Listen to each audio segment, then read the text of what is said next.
Are you sitting comfortably? Then we'll begin. 10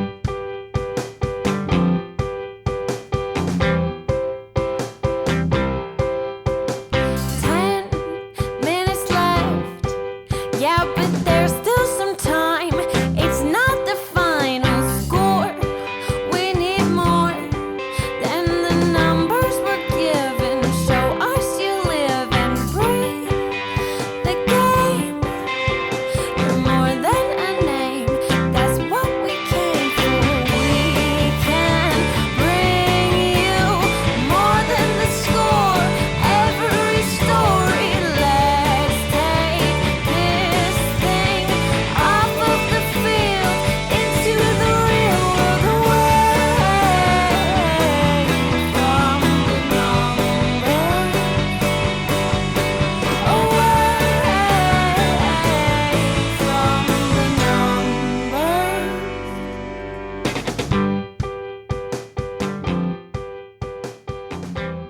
Hey everybody, and welcome to another episode of There's Still Time, the AFTN Soccer Show.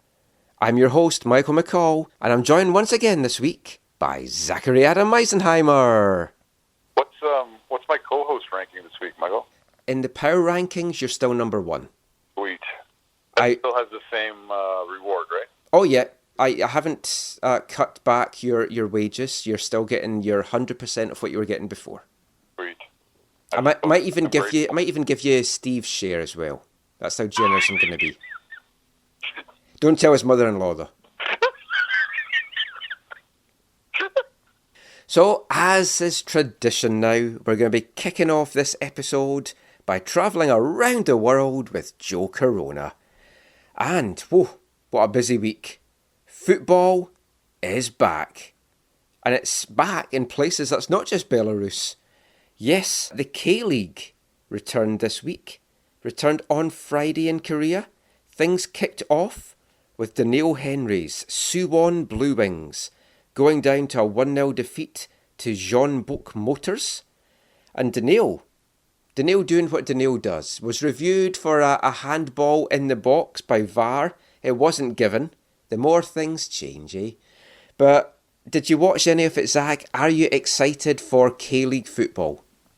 I'm happy and excited for Daniil Henry. I'd probably be a bit disingenuous to say I'm excited for K-League football. So yeah, no, I actually did not watch this, but I'm hoping to maybe find some time to watch.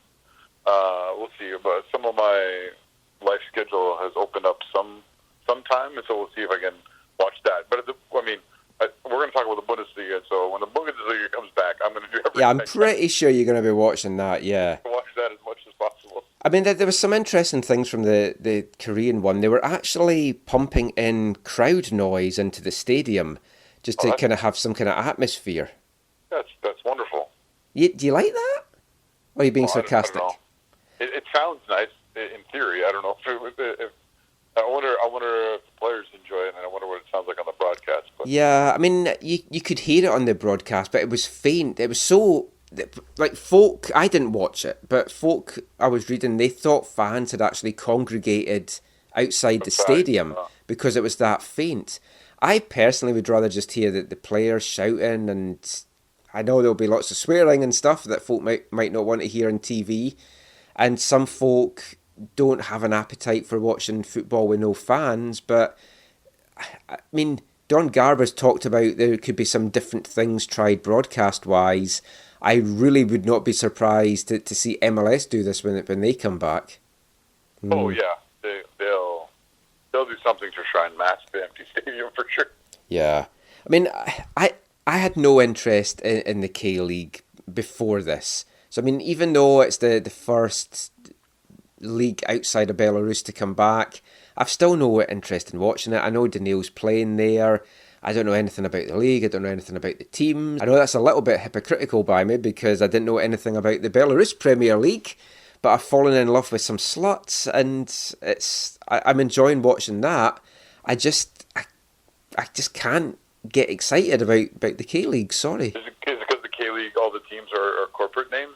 They're not. Maybe it's like there's no names that jumped out at me. There was no club crest that jumped out at me. But a league that things did jump out at me this week, it's another league that was back on Saturday, was the Faroe Islands Premier League. I'm going to guess you didn't watch any of that, Zach. No. I watched 2 full games. Well, not full games, because I missed the first half of one of them. But I watched 2 games on Saturday on YouTube, streamed by a YouTube channel called Stay Home Football. So add that to your subscription list. But I genuinely, thoroughly enjoyed what I watched. First off, I watched a battle between the teams that had finished in the top 2 positions last year. Last year's champions, KI Kluksuk, were playing B36 Torshavn.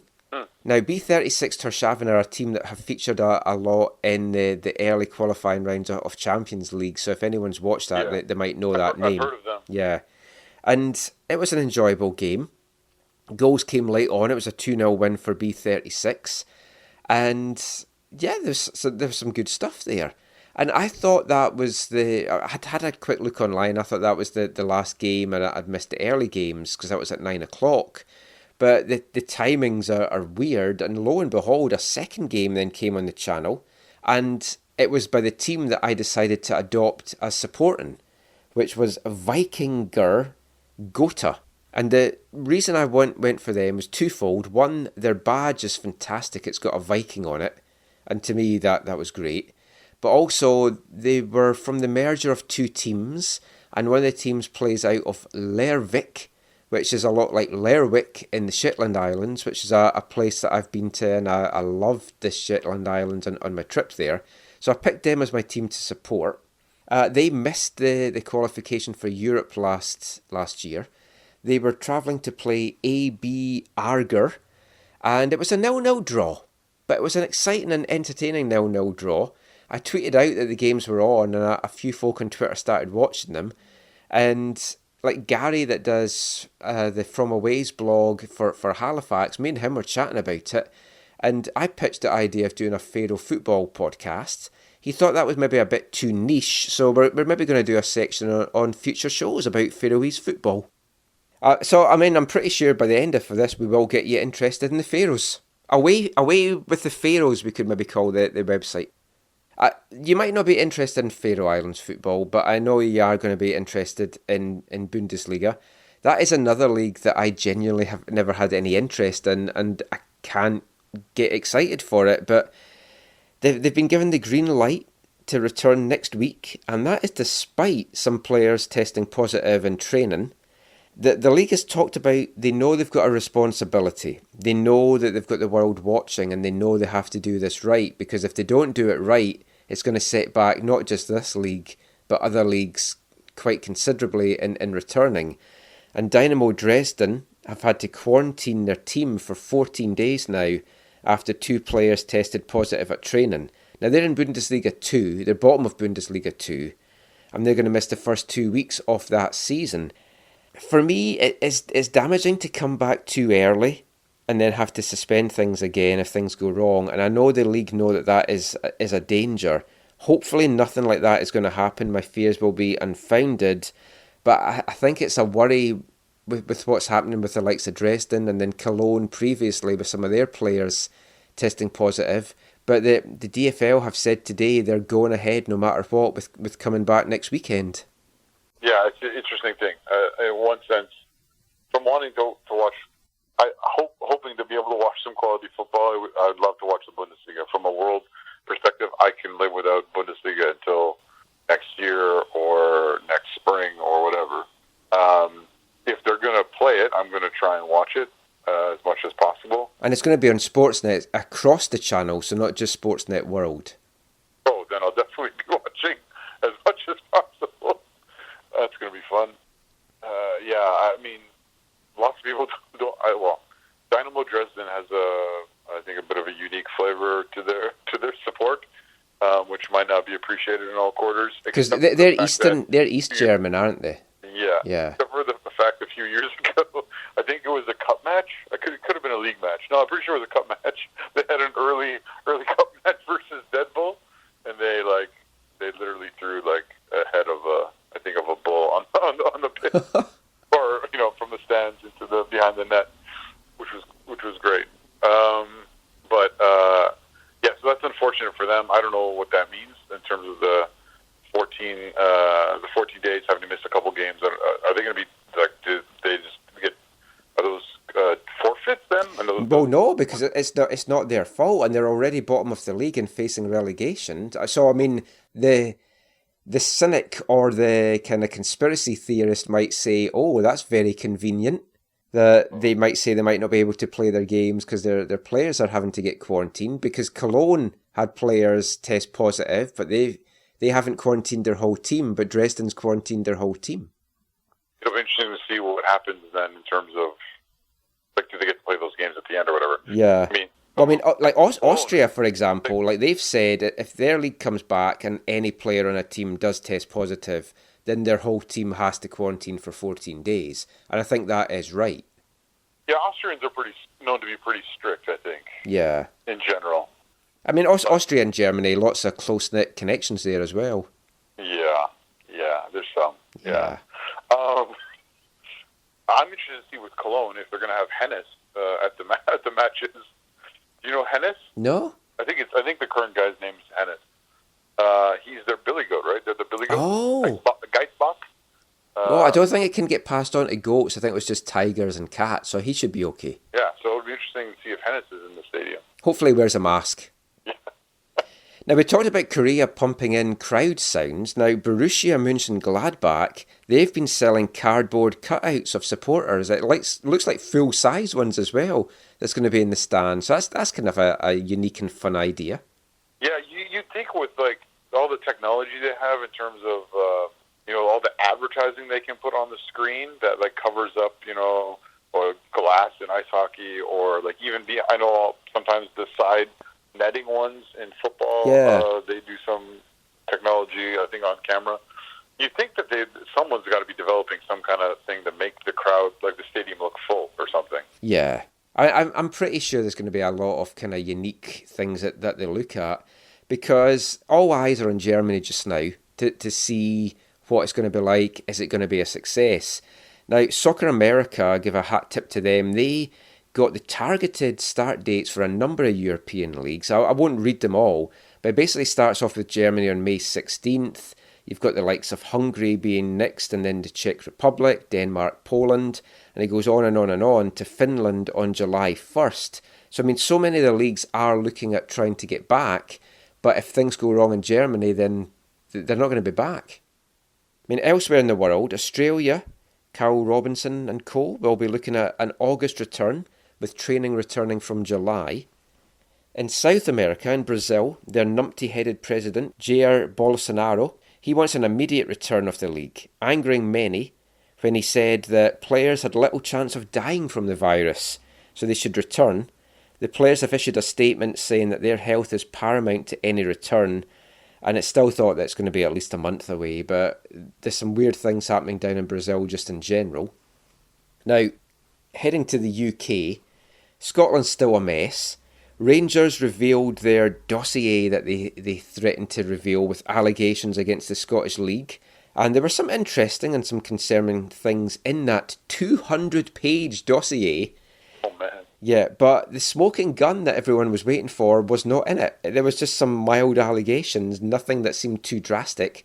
It doesn't think it's going to do anything to make clubs vote for their resolution. There's an EGM on Tuesday, so we'll see what comes out of that. There's allegations of bullying and coercion and like favours, and it's still a complete mess. In England, well, still no decisions, and things, as always, we're recording this on Sunday night. Things have come out on Sunday. Things are going to be out by the time you hear this on Monday. In the lower leagues, the rumours are that Monday or Tuesday, Leagues 1 and 2 will announce that their season's going to be over. Clubs are going to be asked to vote on how they want to decide the final positions, with numerous options on the table, but the one expected to get the most support is that it's going to be a points per game formula, but with weighting depended on how many home games they've already played, home and away. No matter what way it works out, it looks like AFC Wimbledon are going to be safe from relegation. They were just above the relegation spots, so thankfully it looks like they are going to be safe no matter what thing that they look at. But there's still nothing on the Championship and the Premier League. But there's a number of clubs starting to speak out now in the Premier League in particular, criticising this Project Restart and the rush to get the Premier League back. Watford's chairman criticised the plan for neutral venues. And a man that we know very well, Brighton's Paul Barber, he was concerned for player safety as a third unnamed player was tested positive at the club and is quarantined. Now, we talked about Dresden, and there's been a lot of kind of cynics saying, well, yeah, Brighton don't want this to start because right now they're safe, but they've got a hell of a tough run-in that could see them drop into the relegation zone. It's difficult because no matter what they do, nothing is going to please every single club. That's the only thing that's guaranteed right now. Yeah, I mean, all the stuff in Scotland that you've been sharing over the last few weeks and into England, which is obviously different. It sounds like it's been really difficult to try and get everyone onto the same page. And it sounds like when the authorities do make a decision as to how things will progress or move forward, that there are going to be a number of different individuals and clubs disappointed for a variety of reasons. Yeah. And I totally understand it, and people are being accused of self-interest, and some of them are coming out and saying, well, yeah, we should have self-interest. Every club should have the interests of their own club at heart first. And it's difficult because they're talking, I talked about this when I did the show myself last week, they're talking about the league needs to return, not for money, but for sporting integrity. But yet the clubs at the bottom are saying they don't want relegation then, because they're not getting to play their games at home with their own fans. So you don't have integrity then if you're doing that. And, I mean, FIFA, they've announced on Friday that they're temporarily changing the laws for any leagues that come back between now and I think it's actually the end of the year. And it's included allowing 5 subs in matches to help with player fatigue, because they know that leagues are going to be playing a number of games in a short period of time. But you can still only make subs 3 times during a game. You can also make subs at half-time, so that won't count as one of the 3 times. But they don't want the game to stop too much for 5 subs. Now, I think it's sensible to do this because there is going to be player fatigue. And I don't know, I wouldn't be too averse to them actually introducing 5 subs going forward, just because I think it could be very interesting tactically, and it would give a lot more players, especially young players, a chance to play in matches, especially if they maybe mandated that 1 or 2 of the subs had to be, say, under 21 players. Yeah, I was going to say, that might be one thing that comes out of this, is to see how that actually gets implemented and used, and to see if it is a benefit. It could be something that shapes football going forward. The other big thing that came out of FIFA's announcements is that the league can scrap VAR if they want midway through a season. So if they started with it and they don't want to go ahead with the virus, they can scrap it. Or if they restart with it and then it's not working out for virus things, they can scrap it. But then folk are then saying, well, that's not fair. If you've had a club controversially earlier in the season lose points because of VAR, and then another club would have had something ruled out by VAR, but VAR didn't exist, and then the goal stands and they avoid relegation, then that's not fair. Vancouver could find a new way to get VAR'd. Oh, yeah. I mean, not having VAR. There's just so much of this. It's an absolute minefield. And I genuinely do feel sorry for the leagues and the officials, because they're trying to come back. Maybe some of them are trying to come back too soon, but they're trying to come back. And there's just nothing that can appease everyone, and I just don't know. I don't know how you do this. Yeah. That sounds really weird. I mean, I guess there are the pandemic, potential pandemic issues to be considered, but you think, my understanding of how VAR works, that there shouldn't be anything in how it has been done or how it could be done that the pandemic should cause it to no longer happen. No, I mean, even if they decide to do it centrally, or like the VAR guy's locked away in a room but on his own or whatever, I don't see how that would... Yeah, it's a bizarre one. It is.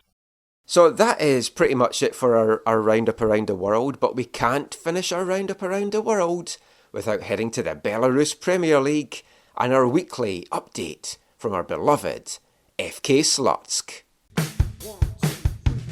We love our Slutsk, the greatest team in Belarus. We love our Slutsk, FK Slutsk. Well, I'm sure it had to happen at some time, but for the first time since we've been doing these Belarusian Premier League updates, our beloved FK Slutsk have lost, going down on Friday evening to a 2-1 defeat to the Belarusian referees. Officially, it was to energetic BGU, but anyone that watched the match or saw the highlights of it would know it really was the referees.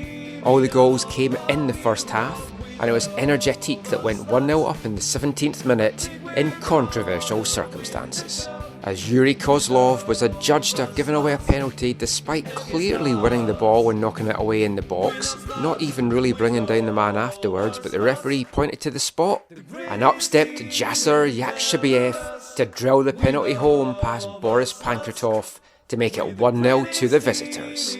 Worse was to follow 10 minutes later when the referee gave a second penalty against FK Slutsk.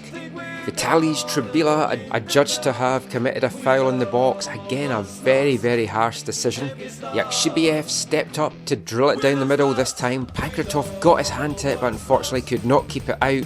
It was 2-0 to Energik BGU, and Slutsk were in a whole heap of trouble. But when they're in trouble, you can certainly count on Umar Bala Mohammed. And the Nigerian made it 4 goals in 7 games, 4 in his last 3, to pull one back for Slutsk with 4 minutes remaining. Definitely a player that's impressed me in the opening weeks to the season so far. Hopefully Mark Dos Santos is keeping an eye on the 22-year-old midfielder. The second half was fairly even, with both teams having chances to add to the scoreline, but neither could find the back of the net. But then Slutsk looked like they'd been thrown a lifeline in the 71st minute, when Hayek Mosehanian was shown a second yellow card and sent off for Energetic. Slutsk turned up the pressure, had a couple of great chances to put the game to bed. Unfortunately they couldn't take it, went down to a 2-1 defeat, and you could see at the end of the game how disappointed the Slutsk players were. With the top of the table being so tight, just you had to feel that they were going to finish the weekend not on top. Technically they haven't. They're sitting in second on goal difference, level on points, but now just behind new leaders Bate Borisov. Both teams tied on 16 points in the top 5 of the Premier League, just separated by a single point just now after the first 8 matches. The big game is coming up though on Saturday evening, Saturday morning our time, 9 AM. Watch it on YouTube as the top 2 clash in the match we've been eagerly anticipating for weeks. Will this be the moment that we can see Sluts masturbate? Find out next weekend on the AFTN Soccer Show. So, what do you think about the big game then next weekend, Zach? Do you think that Sluts will masturbate? Sorry, come again? Well, that might happen too. Oh my goodness, Michael! I think I would have if I was to encourage someone to put money on this. I would go with Bate Borisov. Oh, boo you. Anyway, but that's it from our travels around the world with Joe. We're going to be staying at home with Joe in the next part, and we're going to be back with that right after this. Hi, I'm Mark Dos Santos, and you're listening to the AFTN Soccer Show.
Welcome back to the AFTN Soccer Show on CITR Radio, 101.9 FM. That was our Artist of the month of May. Wales's finest, the Super Furry Animals, with their third English-released single from 1996, Something for the Weekend. You can find that on their debut album, Fuzzy Logic. Another fantastic song from a fantastic band. So in part one of the show, we went around the world with Joe Corona, so that can only mean one thing. In part two, we're staying home with Joe. And we're going to be looking at some stuff coming out from MLS, USL and CPL in the current football shutdown. And it's looking more and more likely that MLS is going to return in some form. Words coming out could even be as soon as late June, maybe early July. Stephen Goff of the Washington Post, only the second best Goff who's covering North American football, he tweeted out on Thursday that his understanding is that a couple of options are the ones that are still being looked at. One is that all teams will be based out of Orlando, most likely at the ESPN Sports Complex, which is, for me, the best site because you've got the hotels nearby, they've got some great facilities there, and it's quite remote as well. It's not in the middle of anywhere that you're going to be attracting fans to come along. So you've got the weather there, you've got ESPN as a broadcast partner there. So I mean, that makes a lot of sense. So it's really whether Orlando goes it alone or whether there's some other hub cities. And the two other cities that are being mentioned just now are KC, Kansas City, and Dallas. They've both been thrown out as possibilities. And I mean, obviously, if you only want to have two hubs and you want to have an East and a West hub, then you'd have Orlando for the Eastern teams. The Western teams could be KC or Dallas. Dallas, for me, would make a lot more sense because they're used to having no one in their stadium. That's exactly what I was going to say. Yeah, it's like they're perfect for it. And it's in the middle of nowhere. Yes. Frisco, Texas is not an easy place to get to from speaking to people that's made that trip. So, I mean, that would possibly make a lot more sense than KC. I mean, what's your thought of that, of having hubs? It's pretty obvious. Teams, at least for the foreseeable future, aren't going to play in their home markets. So if the only way to get the league up and running is neutral sites, do you think that's a good idea? I think it's good that they're taking a look at the possibilities and the options. Did the other Goff, did he say like June or July? That's like when they're gonna actual games are played, or that's when they're looking at start. Yeah, they're looking at starting the games then. So you'd be looking at training returning at the end of May. Wow. Okay. Because I mean, it's the feeling is that teams would need 3 or 4 weeks of pre-season in their own cities. But that in itself, in some cities, you're relying on the local regulations allowing that. So, for example, right here in BC just now, that's not allowed. The Whitecaps couldn't do that.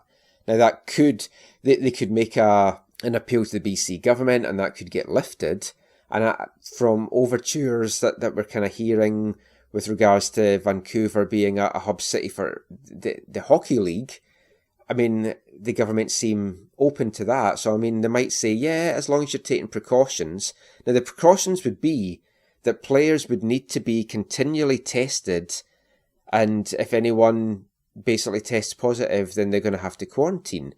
If they move to the hub cities, then the players as well are going to have to be tested continuously and then quarantined away from everyone just in their hotels. So, I mean, there's still a lot of issues. One, the pre-season aspect. Can they do it? Places like New York and New Jersey, you have to think that's going to be a lot tougher than some of the other places. If they do get the go-ahead, if they can get quarantined, the one thing you don't want is these people getting tested ahead of other people that need to get tested. Yeah, I could see the public not being super enthralled about that.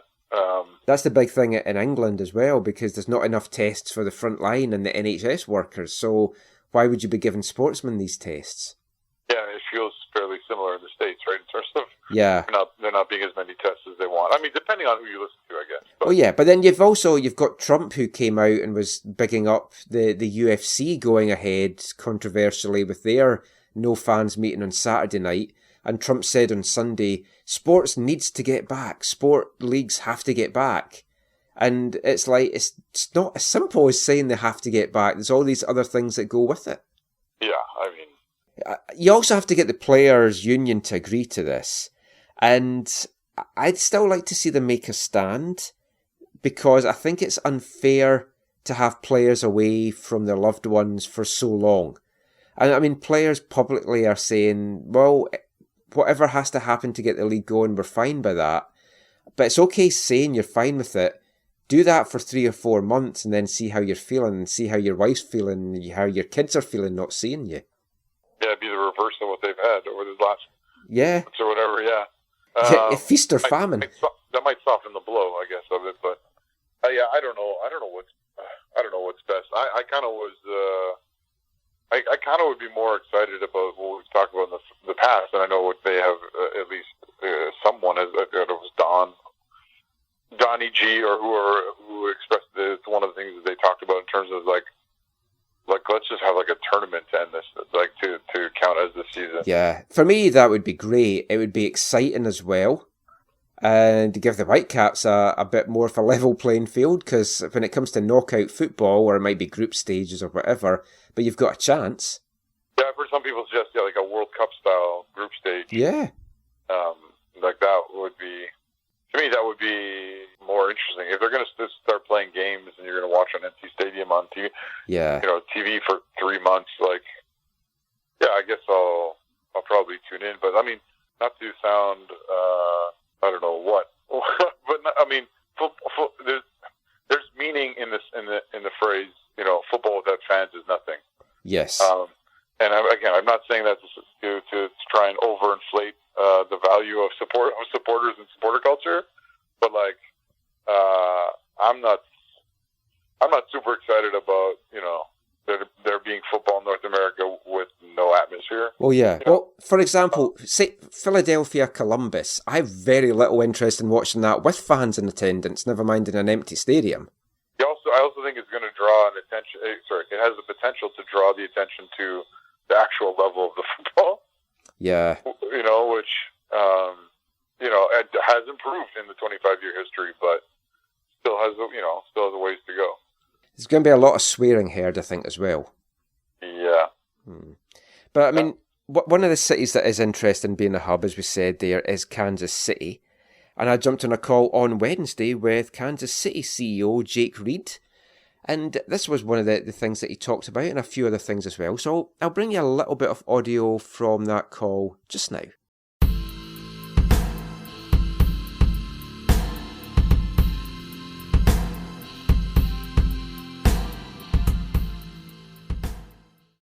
How's it work with you and the league? Have you guys been through numerous different scenarios and you kind of start and then you have to stop and back up, or is it just a pure holding pattern of sitting and waiting? Yeah. Sure, and I've lost track of the scenarios we've been through. And I don't ever want to do a Zoom call after this thing ends the rest of my life. That's no disrespect to any of you all. I like all of you guys. But I think that's part of the challenge, right? It's changed so much. I mean, look back 2 weeks ago, right? We didn't have state reopening plans. We didn't know kind of a phase out timeline. You're starting to see all these come in now, particularly in our region amongst others. So listen, I want to give the league a lot of credit to this. This is a scenario where they are in New York that is completely different than anywhere else in the country outside of maybe Seattle. And I think they've been really good at communication through this process, pulling the teams in for feedback. I'm on multiple league calls a day. I serve on multiple committees that we're trying to help navigate this from a team president standpoint. But ultimately, I think what we're trying to do is put all possibilities on the table so that when we know we can jump one way or the other, we're ready and we're not trying to figure it out from scratch. So you've had everything from return to play in market closed doors to what does that look like fading into fans, to a regional strategy of going to 1 city to 2 cities to 4 cities to try to get into an area where it's maybe not as impacted. So yeah, long-winded answer for you, but a lot of scenarios out there. Obviously, we're all kind of at the mercy of this thing as it progresses, or hopefully the declines, and then ultimately the governments are really driving the process now from the state and local level, and we've been in constant communication with them as well. But just trying to be prepared, right? As soon as we can do something, we want to be ready to go. Is there a lead scenario right now? Is there, knowing full well that everything could change, right? Everything could be shut down, but is there kind of a direction you feel like you're pointing towards right now? Not really. Again, this isn't really any inside scoop here. I just think the thought of getting back as soon as we can, when it's safe to do so. You're starting to see that with individual workouts this week, which hopefully then transition into group workouts, which then hopefully transition into likely closed door games to start it off. I think makes the most sense. Again, that's not any directive. That's just me as you've looked at, both the political nature of it and the timelines and everything else. I think we'd all like to get back to deliver sports to fans. And if that's via broadcast versus via in person to start off, I think we've all agreed that that's a scenario we'd be supportive of. But outside of that, it's so hard, right? You look at Kansas City, I think we could be ready to play closed doors and do group trainings in a month to 6 weeks maybe, right? And again, it may be aggressive, but you're not going to have that on the coast. So I think part of the challenge from the league level is trying to figure out what the best route is that, for the entire league, because every market is going to be so different through this thing. A lot of the leagues are talking about, kind of hub playing, the Disney and Vegas plan for NBA and everything with Pinnacle and the incredible facility you've got there. Is there conversations about kind of a hub startup, and is Kansas City perhaps at the forefront of that? Yeah, definitely conversations, and we've had good talks about being in the mix if that's the route they go down. I agree with you. I think facility-wise and infrastructure-wise, we're as well positioned as anyone. Clearly, Disney and Wild World Sports has a massive complex, which is probably best suited. But listen, from a hotel standpoint, when you got the downtown hotels with the Lowe's coming on board, which is brand new and no one's been in there, we've got plenty of hotel space if we needed it. Clearly out at the Legends as well, if you want to be in proximity to the facilities. But between, Swope, between Pinnacle, we've got, I think, plenty of surface to train on. And that's just counting grass, right? If you expand it out to the Wyandotte Sports Complex, to the Overland Park Shields Complex, I mean, we can definitely do it. We've had great conversations with the league. No indication of where we would be in the hierarchy there, but we're certainly in the consideration set if they decide to go to kind of a multi-city type of setup. Jake, to be considered for something like that, what are some of the boxes that Kansas City has to check in order to be not just a front runner in something like that, but even considered as a location? Yeah, well, so I think there's the standard checklist, right, which is, can you literally host the teams? Can you do the training? Do you have game-ready facilities to play in? And we check all those boxes in a big way. I think these are good news when you look back on all the international games we've hosted. When you go back to 13 with All-Star and MLS Cup, I think we've just got a good history with the league on big events and working with the league on those. So I think there's the built-in trust factor that this group can pull it off. And I give credit to Cliff and the ownership group. They've been forefront on driving this thing. I mean, Cliff's on the executive committee with the league, so he's obviously beating the drum at every chance he gets for us. But I think the league has complete confidence. We've never had an event here that's been anything other than exceptional in their eyes, and so I think that carries a lot of weight in the decision making. Listen, I know safety's everyone's priority, but do you have to resist the urge? I mean, people are so thirsty for sports. If you can get back quickly, right? If you can be the first one back and have center stage. I mean, obviously NASCAR, different world, right? Different sport, but they're pushing the envelope as fast as they can to get back on and be the one thing. Is there a temptation there? Do you have to kind of check yourself and say, well, let's slow down, because it would be a tremendous business opportunity if you were the only league? Yeah, the temptation, I'd say it's something we're driving for, right? I think if you can be the first one back in an area where outside of the Last Dance every week, you don't really have a lot of sports content to look forward to. Definitely would be something we would be extremely interested in being the first ones back if we can pull that off. But I mean, it certainly comes down to the safety protocol. Can we get the testing? Can we get the results? Can we do all the things that we need to make sure that we're not rushing it back? Because if you rush it back and you screw it up, then you're going to be the last ones back, not the first. So clearly a methodical approach as we've kind of looked towards that. You have the K-League coming back this Friday in Korea. Next week it looks like the Bundesliga might be coming back. How much attention are MLS going to be paying to those leagues just to see how they're going? Because Germany's obviously had some issues with testing of the players in the first few days back at training. Yeah, we've been in contact with everyone, right, from all the soccer leagues around the country, and frankly, from a domestic standpoint, we're having constant discussions with all the sports leagues, right? So I give the commissioner and his office a lot of credit. I mean, they're talking to the NBA, the NHL. I mean, this is a great example of, although we all compete for dollars on some level from a league standpoint, this is a time where you've really seen, in my view, the leagues come together to try to work together to figure this out, because again, no one has the answers. We're all looking at what the best way forward is. And so definitely a sharing of ideas, definitely a sharing of what's worked, what isn't. Listen, I'll be interested to see. I read the news on the German league this morning, and listen, I think that's good to just watch and monitor and see how it goes. And ultimately we'll have some learnings from that, good or bad. Has there been any conversation about, how far back you can move the season? I know you guys were just getting started, but is there a drop dead date? Is there talk of, just shoving it back? And is there a point where you would just say, okay, 2020 is over? Yeah, to start at the end, it would have to be, it'd be really bad if we just threw in the towel on 2020. I just think that there's so much opportunity to get games in. I mean, frankly, if we could start in mid-June, and you've got the date out there of June 8th, which at this point, who knows what that'll look like, but we could play a full season if we started in the next month.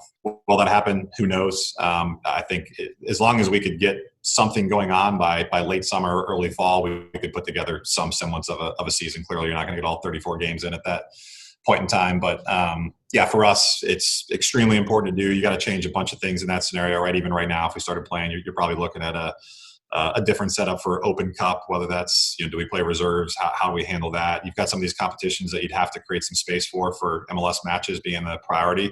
But short answer is we've looked at all those scenarios, and as soon as we can get going, I think we could still get the whole season in right now if we start in June. And as we go kind of 30 days further and further down, you start to clip some games off. But ultimately, we're going to do our best to get as many games in as possible, even if that's not until later in the summer or fall.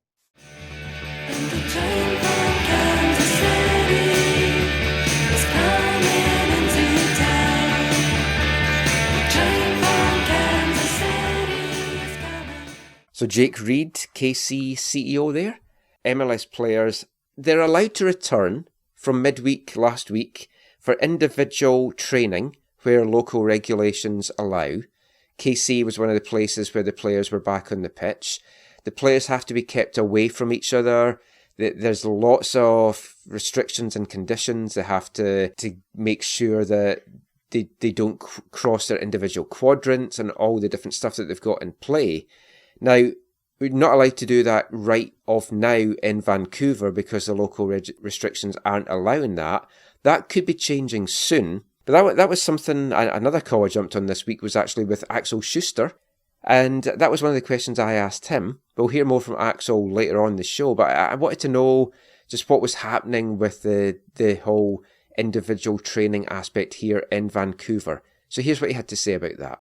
So there is a return to individual workout procedure in place, and we are working on that. We have to get approval by the local authorities and health authorities, and we have to get the approval by MLS. And every team is asked to make its own plan related to the local rules. So we are still working on that plan, because our idea was not to rush and to try to get it in place in the way fastest and shortest way.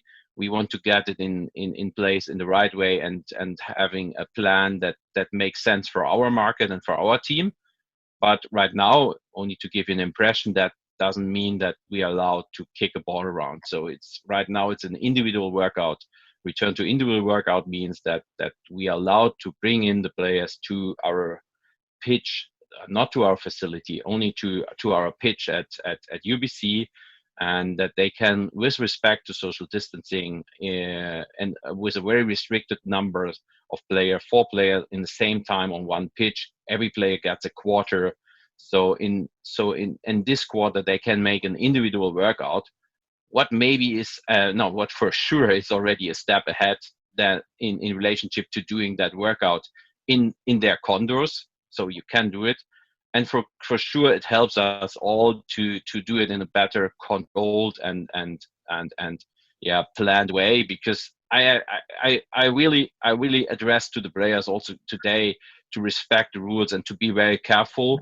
But if you are driving through our city, you see, if you only want to go for a run, and I spoke with one player who is also living in Olympic Village and who ran until to Granville Island. He said it's not only him. There are the way the road is packed of people, so it's not that easy to do your run and always to be 2 meters apart of everybody if you want to do it in the right way. Of course, you can stop all the time and wait, but that's not the way a professional player should do it. So it will help to get the things done in a better way and in a more secure way. So, I mean, it does sound like things are going to be moving along a little bit anyway, Zach. Individual training is the first thing, and then getting the players back on the training pitch. From watching some videos from around the league as well, the players, they've been itching to get back on the field, so at least some of them are now. So, I mean, the signs are hopeful. I mean, how excited are you at the thought of MLS returning with no fans? You touched upon it at earlier on this part, but I mean, if we're watching Whitecaps games, are you excited for that? Not really, to be honest. Especially without the atmosphere. Colorado Rapids put out a tweet the other day of Kai Kamara reflecting on some of the most beautiful moments in his career or whatever, and so it got me. One of the moments you talked about was the Kai Kamara display that we did, and yes, I have the jersey. Yeah, and so like for me, it was just like, and then there's some of the supporters I connect with were talking about some stuff, and I was just like, yeah, that's all exciting, but then it's kind of like, and then I read some conversations with people being like, oh, BC Place, like it's perfect, like it's so big, and we could easily get like 15,000 people spread out across the whole stadium and stuff. And I'm like, in one sense, like, I mean, there's a few layers to this for me, but in one sense, I don't want that. That's not exciting to me at all. Like I'm, one person in like one section, spread apart by. I think you'd need to have one person per row, because if someone wants to go to the toilet or the concessions or something, they have to squeeze by folk. Yeah, so that just is not like that is not super exciting, like just in and of itself. And then another layer is just like the way the support might happen in a scenario like that is limited or new, like it's a new problem to solve or whatever. Like, I'm not super excited about that. No, I guess we'll see. I mean, I'm not doing heavy lifting in that area anyways anymore, really much. So it'll be interesting to see what people come up with. I don't know, but I guess it's so anticlimactic, right? Like, the unified GA for supporters, it was a significant thing to achieve and to begin to take place, and then to see that only happen for one game, and then it potentially turned into the stadium's empty, or it's you and your row, or your little block by yourself. It's quite a letdown, or quite a come down from where things are at. Takes me back to my East Fife days. Yeah. Or my VMSL games. But I mean, USL, they're still looking at possibly coming back in July. The CPL, I mean, we touched on this a couple of weeks ago, but seems to be gathering a little bit of traction that West Hill Stadium in Victoria, or they could be hosting all the CPL teams and playing games or a tournament or something out on the island. Yeah, I heard that again. I can't remember where I heard that again this past week. I mean, that's an interesting idea. There's a whole bunch of things that might make it, meaningful in terms of the job that Pacific has done out there in terms of the stadium and in terms of the practice facility. So there's some pros there. I know I've heard like from people in CFL cities, CPL people in CFL cities, that like, for example, like Forge. I don't think like Forge can train at their stadium because it's city owned and like everything's shut down, kind of thing. And it might be similar in Winnipeg. I'm not sure, or Edmonton. Well, Edmonton's different. But in Winnipeg. I mean, that is more exciting to me than maybe 3 months of MLS playing in empty stadiums in Dallas. But a tournament at West Hills, that could be exciting to follow. Yeah, and the other big news that's been coming out in the last week or so for CPL and CFL is both leagues have asked the government for some money to help them through this crisis. The CFL asking for $150 million, the CPL asking for $15 million. And the CFL were facing government questions on Friday, and they did not bring along their players' union. And that was one of the questions that was flagged up. It's like, well, why is the players' union not here? We want to hear from the players. We want to know what you're doing for the players. And interestingly, one of the words that was thrown about was that the owners do look after the players. They're very philanthropic. So there's that philanthropy word coming out again. It's like they should be grateful that we're giving them a league to play in their own country. Which, I mean, I strongly disagree with on a number of terms, but I do get in a little bit of where they're coming from. But, I mean, they've been told to go away and come back with a better business plan, because it seemed that they didn't have any business plan at all that they're putting forward, and to have their players' union. Now, obviously, there's been all this stuff about the CPL players' union getting formed. If the CPL are going to head along to government looking for money, they're going to get the same thing thrown at them. It's like, well, where's your players' representative? So that could be an interesting turn of events in that regard. Yeah, so it could force the league and the owners to say, yeah, no, we want this union to happen, so it can help us make a better application to the government for help in the era we're in. That's really that's interesting. I mean, what's your thoughts just on football leagues going for government bailouts, government money? Well, to be honest, I don't know if I would make a total. At this point, I don't know if I make a total blanket statement on things.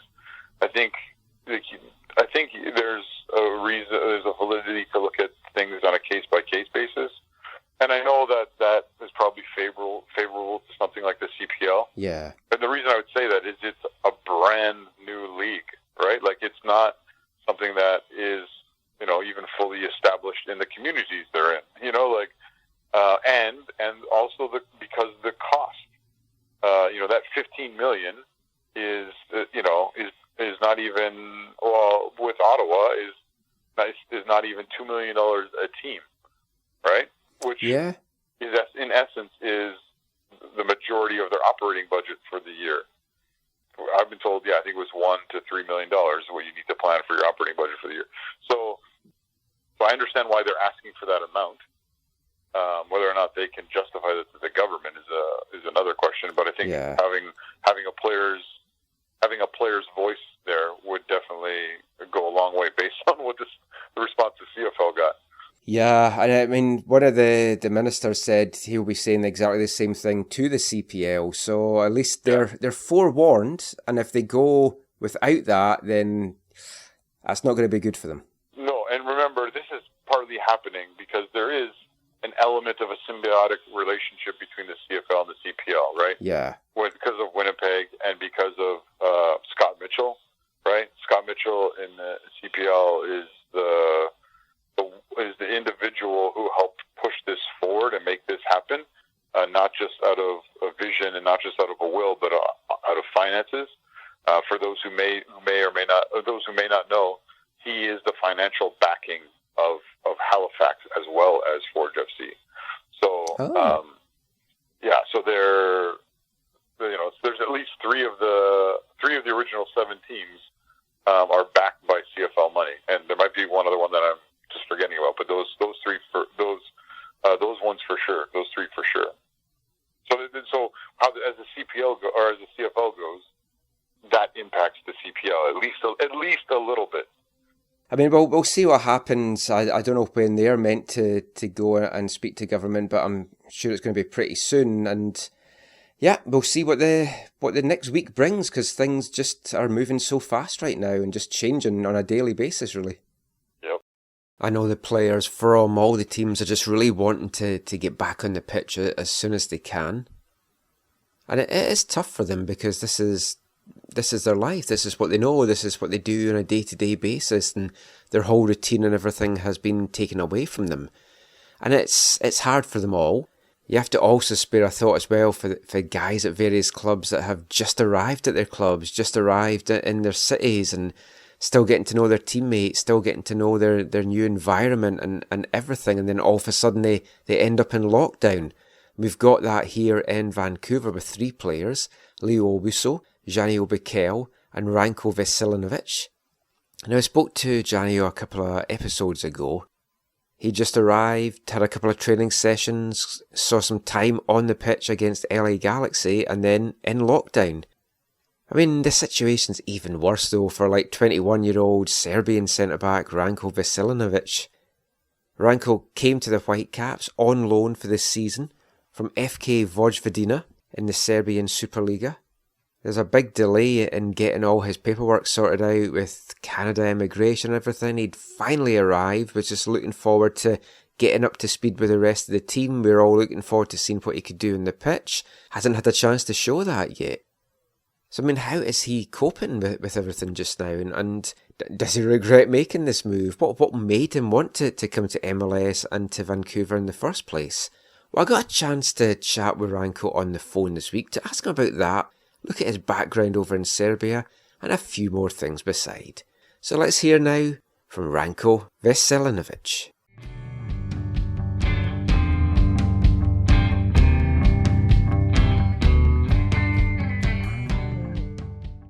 First thing to ask you, I mean, you've just basically arrived in Canada, you've just arrived in Vancouver. As soon as you arrive, you end up with a lockdown situation. What's it been like for you trying to deal with this just now and get used to not just coping with the virus, but also coping with living in a whole new city and country? Yeah, but it was a weird situation. I just came, I did 3 practices, I think, and then everything stopped. Everything was going to lock down. But everyone in the club, staff, players, every man and woman in the club helped me to adapt as much as I can to this situation.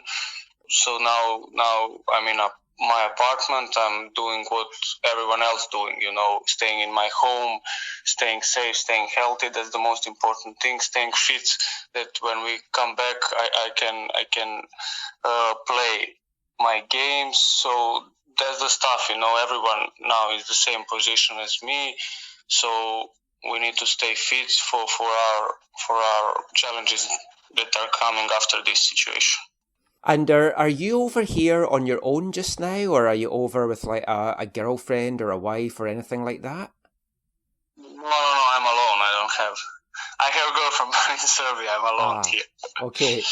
Yeah. You've had very little time to kind of get used to your teammates and stuff, but what was it about coming to Major League Soccer and coming to Canada that was attractive to you? Why did you decide to make this move? Well, honestly, I didn't know much about this league maybe 3 or 4 months ago, but when I first time spoke with Mark Dos Santos, our boss, he really represents me in the league and the club, and then he represents me city, and I really liked it, and started to be really interesting and see that this league is really growing up in all aspects. It's more and more popular. The conditions for the game and clubs are very, very organized, and I really liked it. And I figured out that this is a really good opportunity for me, and that I can make progress in my career and in my development here in Vancouver and in MLS League. And I really think that league is really good, and I'm looking forward to start playing it. And I know it's obviously been frustrating. You've not been able to play any games yet, but also the delay in coming here. I mean, the delay in coming here has also been frustrating for you, I'm sure. Why did it take so long for all the paperwork to get sorted out?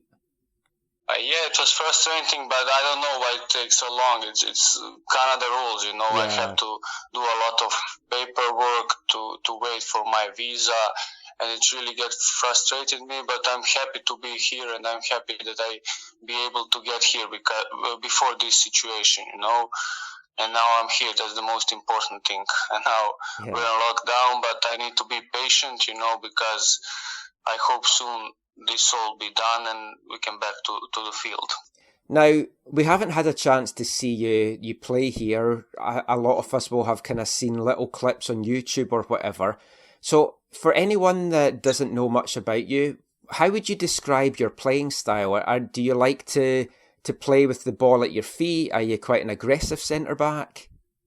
Yeah, I like to play with the ball in my feet. I like when my team has possession. I like to play from the back line, and of course I had Instagram Live yesterday, and I told that I like to play closer to the half opponent. To be to put defense as much as higher from our goal.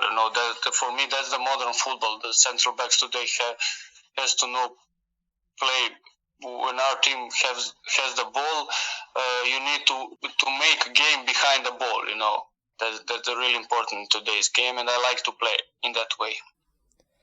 Now, one of my friends here is also Serbian, and he's very passionate about football, and me and him talk a lot about football and over in Europe, and we've watched some games of Serbia playing, and I know what the passion is like over in Serbia for football. What was it like growing up there and playing the game as a kid?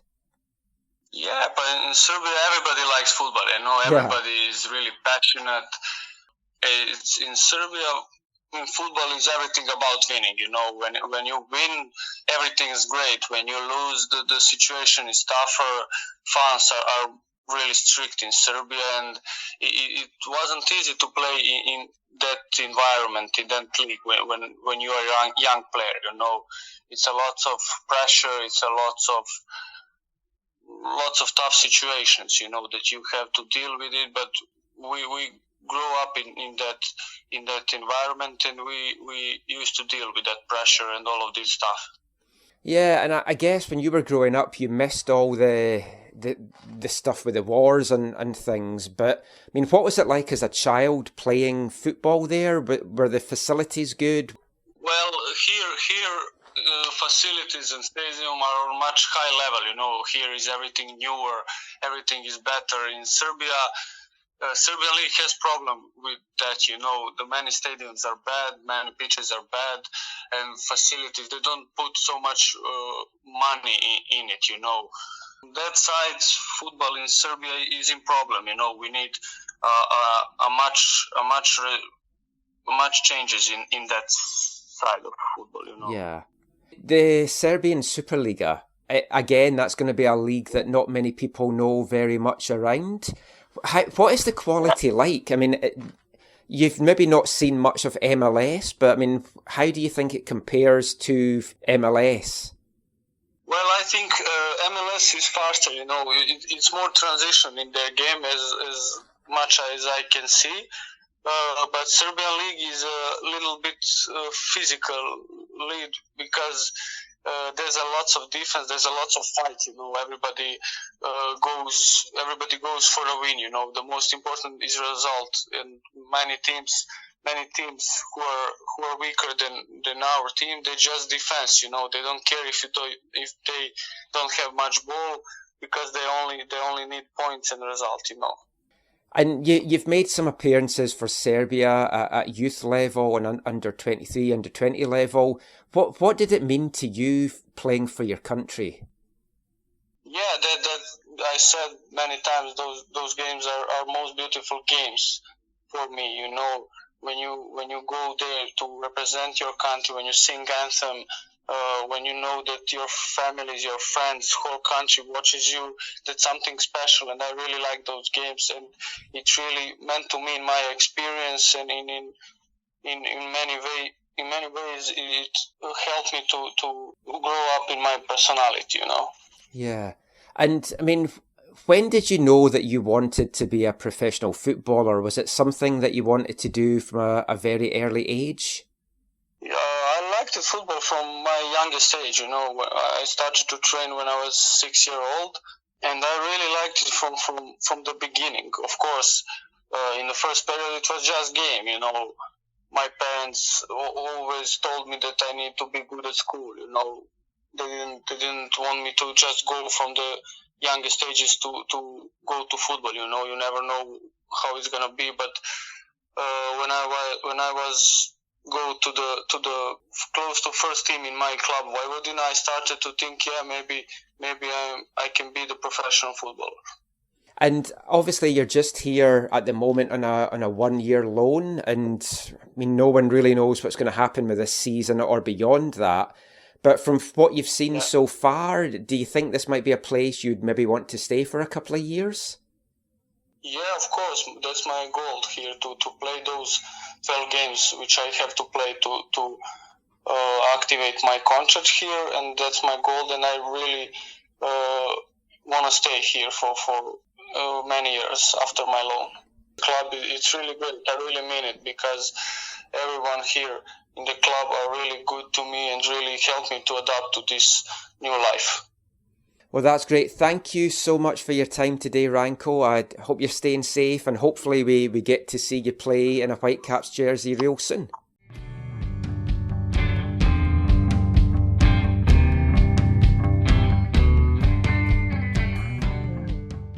Good to chat with Ranko there. Nice to see that he is settling in fine and the club have really looked after him. Hopefully we will see him on the pitch sooner rather than later. But who knows at this stage. Looking forward to seeing him anyway. An interesting little tidbit that he revealed there. If he hits that appearances, then his contract is triggered and his loan deal will become a permanent move to Vancouver. So an added incentive for him there. So we'll see what this season brings for Ranko, the Whitecaps, MLS and everyone else.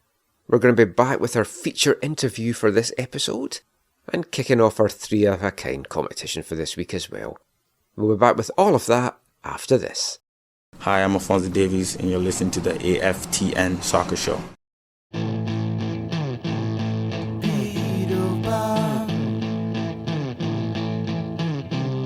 What you done? She's a girl. Now what you done? Beetle bum, get nothing done. You beetle bum, just get numb.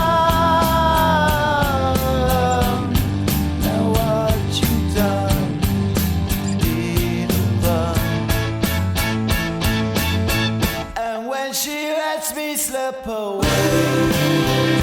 She tells me all my violence gone. Nothing is right. I just slip away.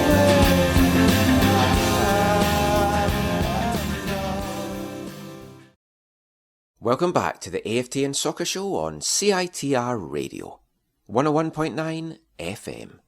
That was the wonderful Blur and a song called Beetle Bum, the opening track from their 1997 self-titled album Blur.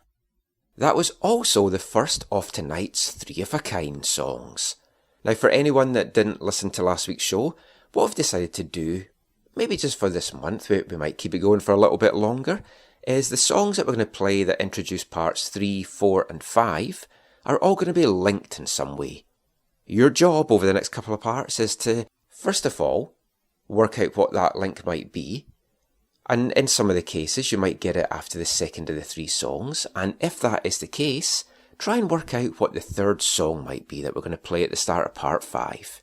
So what could the link be this week? Stay tuned to find out. It's time now for our feature interview of this week's episode. And I'm delighted to bring you a chat I had this week with a very good friend of the show, a man that we've known for a number of years now, former SFU Clan, WFC2 and FC Cincinnati head coach Alan Koch. Alan is currently down in Colorado, was announced as the new head coach of Colorado Springs Switchbacks towards the end of the 2019 season. got his new team off to a winning start in the first and only week of the USL season that has been undertaken so far. And there's still no timeline yet as to when USL might be returning. League President Jake Edwards has kind of hinted at looking towards a kind of July return for the USL Championship and USL League 1. As we talked about on last week's show, USL League 2 season has already been cancelled. Alan's Colorado Springs Switchbacks are a team in the USL Championship, and they haven't made the USL players for the last 3 seasons. So definitely a tough job and a nice project ahead for Alan. So we're going to bring you this interview over the next 2 parts. This part we're going to look at Alan's career at SFU, his move to the Whitecaps and WFC2, and then his move to FC Cincinnati, taking the team from the USL, breaking records, making headlines along the way, into MLS, and I think, fair to say, a tumultuous time that he had out in Ohio. But we'll look at the good and the bad times there, and his other successes along the way. And then in the second half of this interview, we're going to chat about his move back to the USL, what he's hoping to achieve down in Colorado, the squad that he's built, which includes a Canadian contingent, and a couple of other well-known names to Whitecaps fans, and a few more things beside. So go grab your favourite hot beverage, a chocolate digestive, and sit back and listen to our first part of our chat with Alan Koch. Colorado, Colorado, beautiful place that you are. Feel the sorrow of tomorrow before you go very far. Thanks for joining us today, Alan. Our first question really to ask you is, how are things down there in Colorado Springs? From what I've been reading about different things over in the US, Colorado seems to be doing things quite well, and I saw that the governor there was actually given an A rating for his handling of the current crisis. Yeah, it seems like things are going okay. We obviously are keeping on top of US media, Canadian media, global media, and it seems like in comparison to some of the other states in the US, things are going quite well here. I think people here, for the most part, are making smart, logical decisions, and hopefully we can all ride through this together. And I know from speaking to different people here at the Whitecaps and then elsewhere throughout MLS and various places, I mean, everyone just is itching to get back going, and it's frustrating being stuck at home. I know last week the USL issued a extension to the training moratorium to May 15th, and they haven't put any date as to when they're looking for the season to return. But with Colorado doing so well, I'd imagine that you guys might be able to be one of the first teams that gets back into training. Yeah, we're planning on it. Obviously, we have to comply with league rules and state rules too, and make sure we're making the right decisions for the well-being of our players and staff. But we're optimistic that we're going to be doing something in some sort of capacity by the end of next week. So right now we've been shut down for getting close to 2 months. I think the guys are chomping at the bit. You give anybody the opportunity to do anything, even if it's just individual-based work at the training ground. I think everybody will arrive with a smile on their face. So we're optimistic. You know, obviously we all have to make the right decisions, but we feel like there's a little bit of light at the end of the tunnel in terms of being able to do some form of training. What that relates to in terms of playing games, I'm sure that's still some time away. But our players are, and I speak for our staff and I speak for myself, we all cannot wait to get back working, because we've tried to be as creative as we can be during this time of working remotely and isolation. And I think our guys have done a very, very good job of staying calm and patient through the process. But everybody would just love to be out and going to work and trying to prepare for hopefully some games in the near future. Yeah, and I even when it does return, I know things are going to be very different to what it was before you went off. And obviously you guys had started this season, and we'll come to a chat about the Switchbacks later in this chat. But just now, I know your wife's down there with you down in Colorado.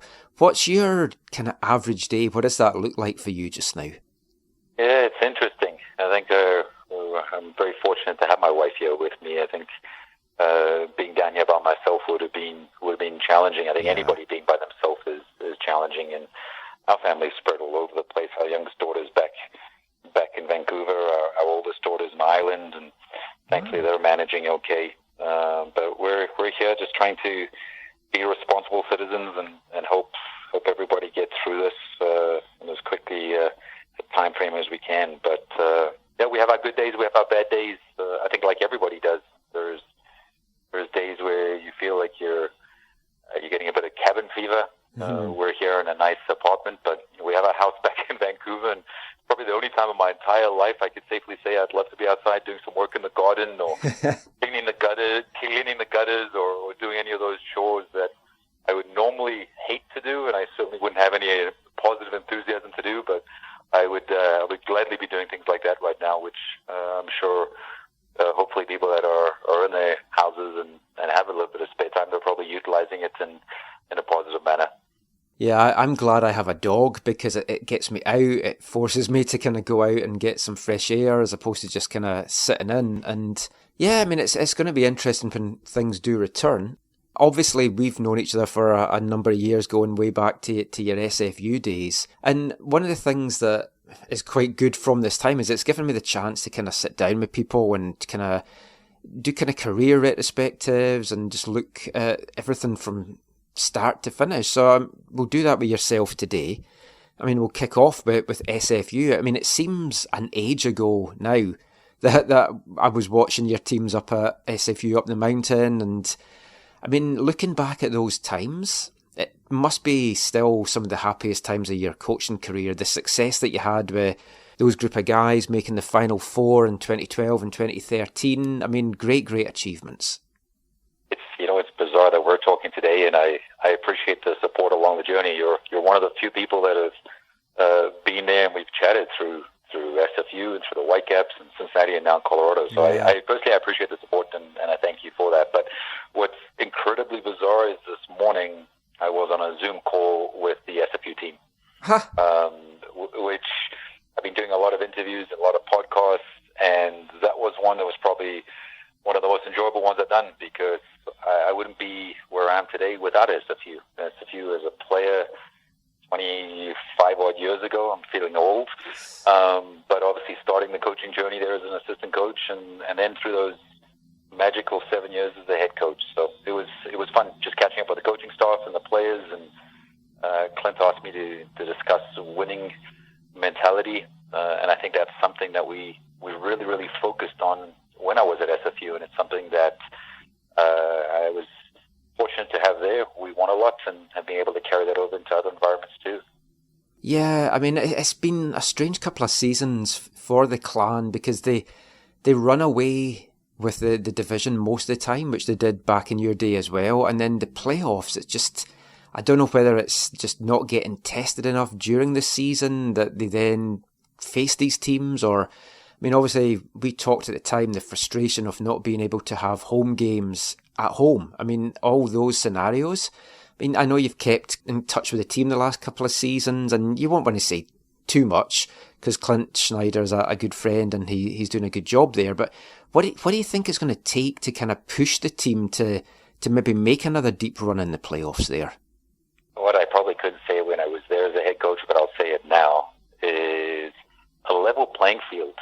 And it's great that the NCAA allowed a non-American institution in SFU to come join the league. I think it was a smart approach on their behalf. It added diversity to NCAA Division II, and I think it was an awesome idea by SFU to go in and join. It's so unique being the only Canadian school that offers a great education from a Canadian perspective, but the players get to experience being in the U.S. collegiate world, which is very, very special.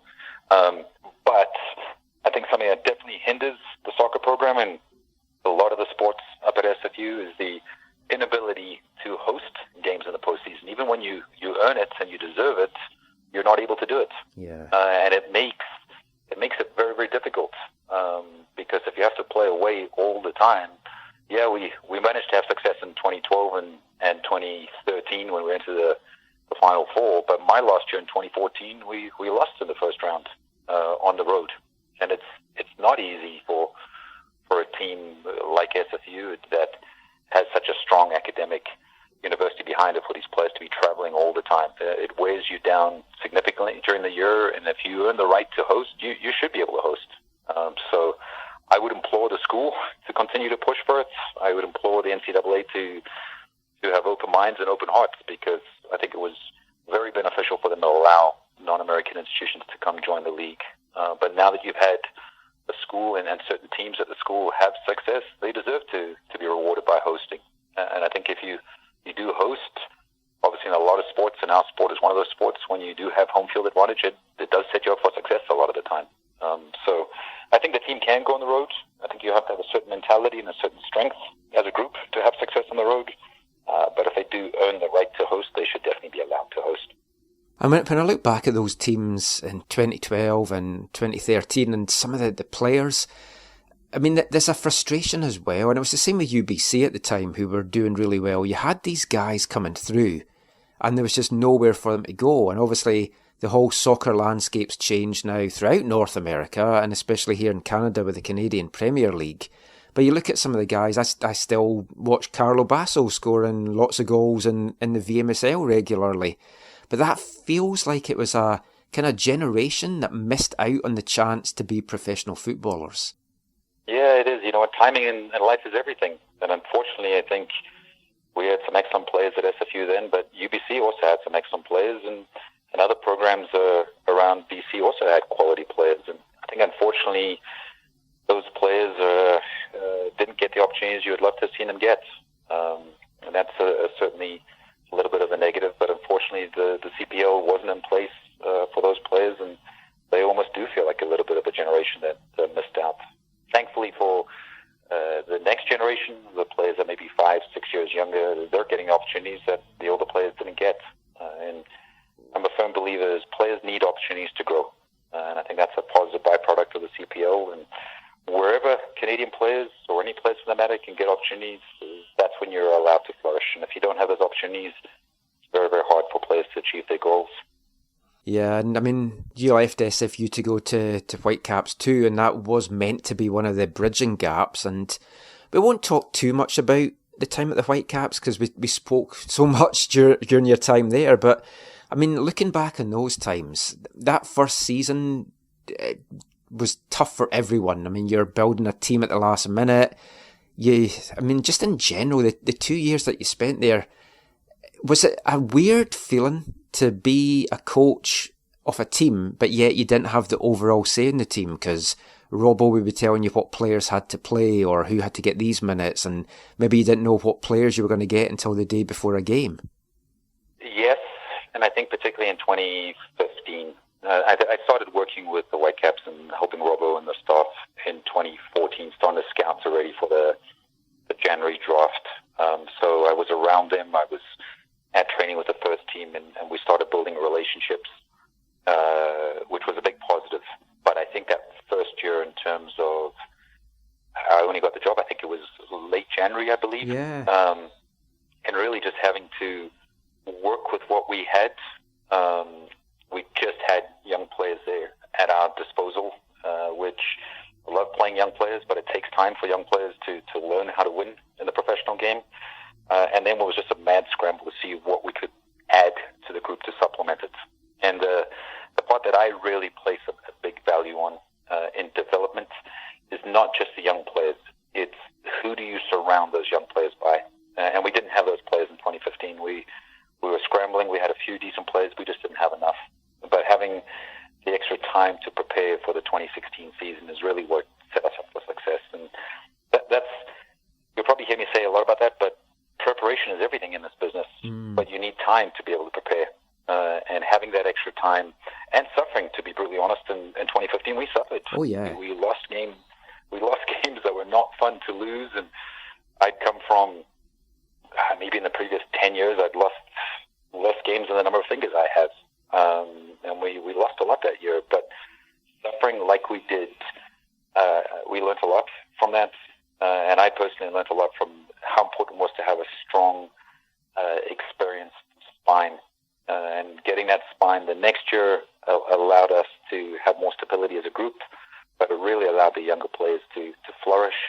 I think also another year as a club, between working with Robo in the first team, myself at my start, and then the academy program, it really allowed us to figure out the best way to help players progress through that system. And that's what allowed so many of those young players to push on. And not many have made their way to the Whitecaps first team. Yeah. But a lot of those players have made their way into professional football. And that in itself is a huge achievement. And obviously we all know the great positive stories of Alfonso, and he's the shining light, but he came through that group.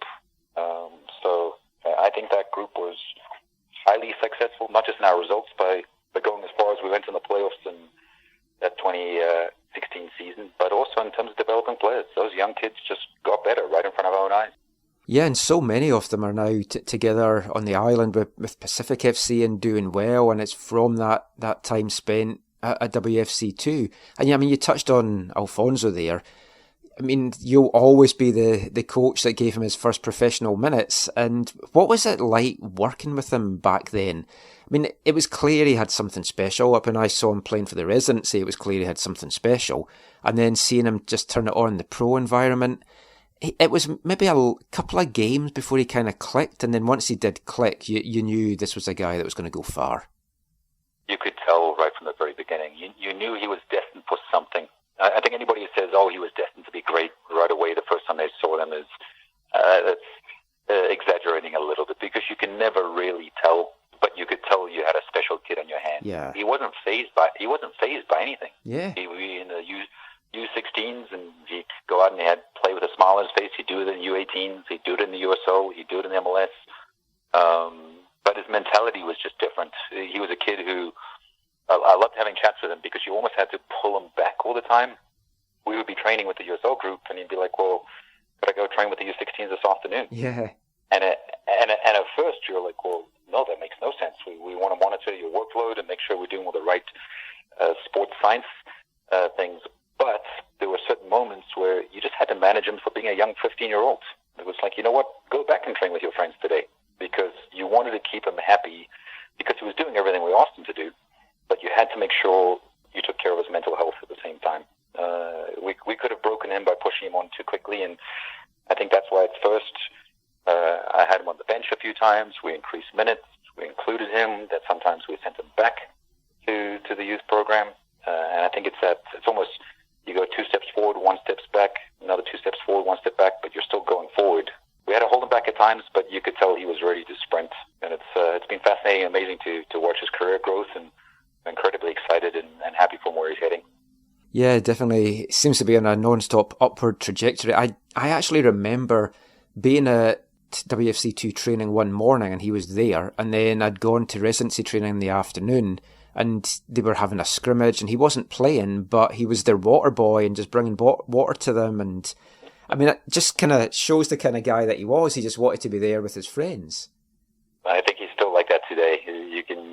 I'm in contact with him every now and then, and you can just feel he's this young, happy-go-lucky type of guy who, you know what, he's very, very talented, but he's making the most of his talent, it's awesome to be a part of his journey. I think a lot of people in the club definitely were able to influence him in a positive way, and just even to this day, well, not nowadays, but a few months ago, I was waking up in the morning and watching him play in the Bundesliga was incredibly enjoyable, and I look forward to continuing to watch him play when we get back and going.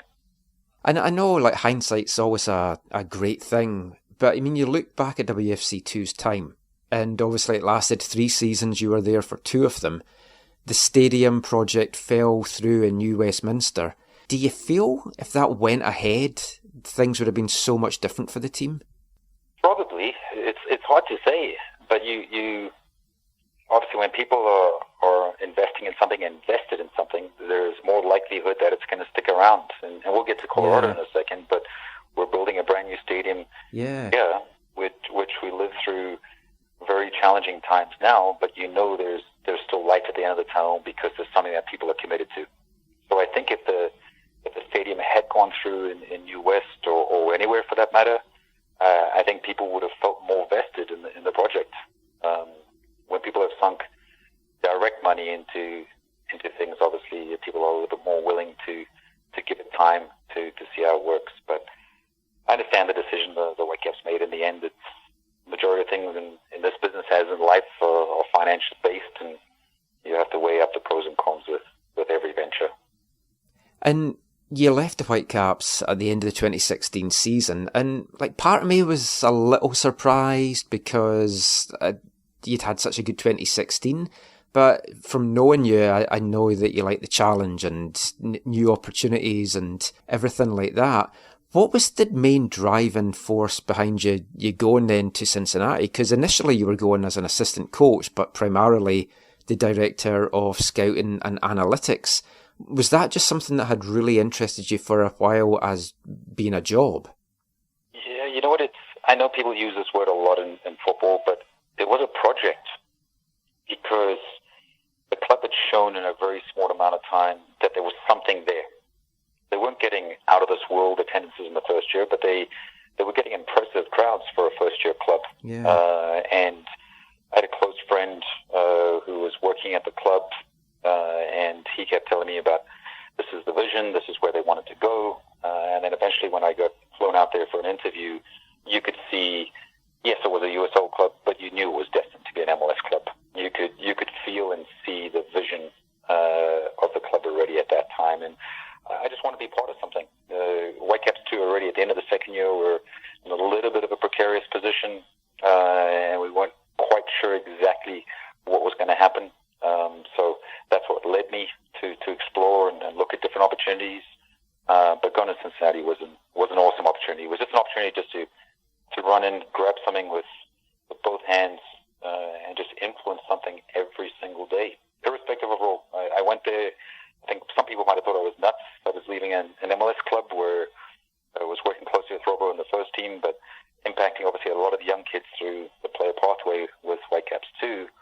But going to Cincinnati was just an opportunity that was the right opportunity for me at that time. And I'm glad I took it. I certainly couldn't have predicted what would have happened staff-wise and how things unfolded there very, very quickly, which probably shows a little bit of the life and times of the roller coaster of FC Cincinnati, to be brutally honest. Yeah. But it was a very good opportunity to go in and really influence something and help grow a professional football club. I was going to kind of mention that because, I mean, you were there maybe 2 months and then you all of a sudden became head coach. It felt so out of the blue and unexpected.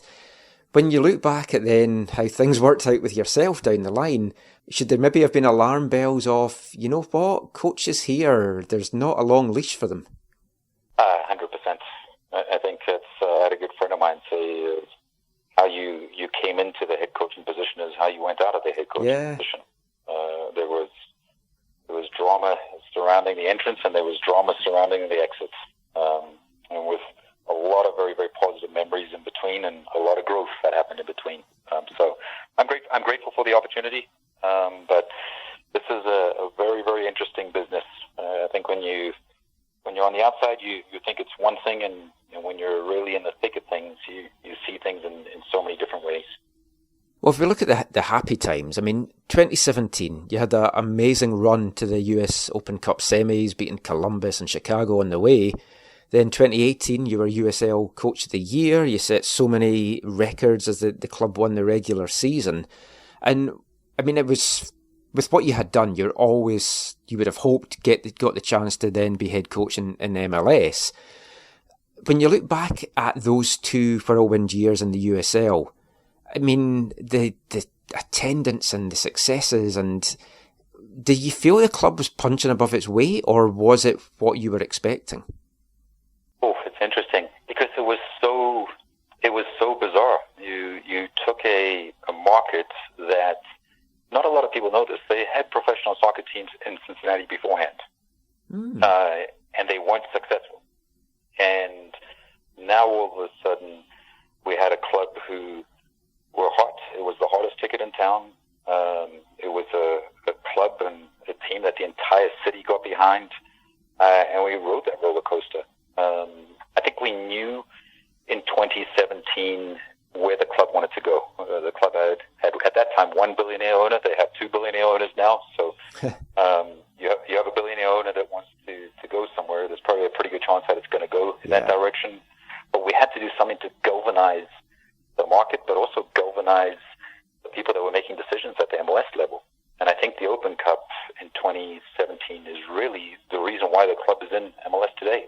We really focused, particularly the game against Columbus. It meant so much to the people in Cincinnati who there's a huge rivalry between Cincinnati and Columbus, and somewhat similar to the Cascadia Cup in Portland, Seattle, and Vancouver. But this was something where Cincinnati really needed us to make a statement. And we won the game. Anything could have happened, but we won the game, obviously, and then we rode that through that cup run. And by the end of that year, I think we all felt very, very confident that we were going to be going to Major League Soccer. The city was behind the club. I think MLS was behind the club, and the fan base certainly was. It just grew and grew and grew. You could feel it. You'd win a big game, and you'd be in the city, and you could just feel the energy. You could feel the interest level of people, and that I think the 2017 season is really what galvanized the city behind it. The 2018 season, that was just euphoric, breaking all the rules, the records, obviously, and going on that long unbeaten streak was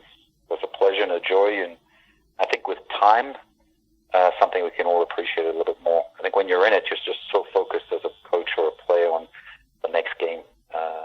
But it's something with time I'm starting to look back on even more fondly. Looking at the move to MLS and the squad that you built, you obviously brought some guys that you're familiar with, Darren Mattix, Kekuta Mane, you brought Pami Duka on your coaching staff.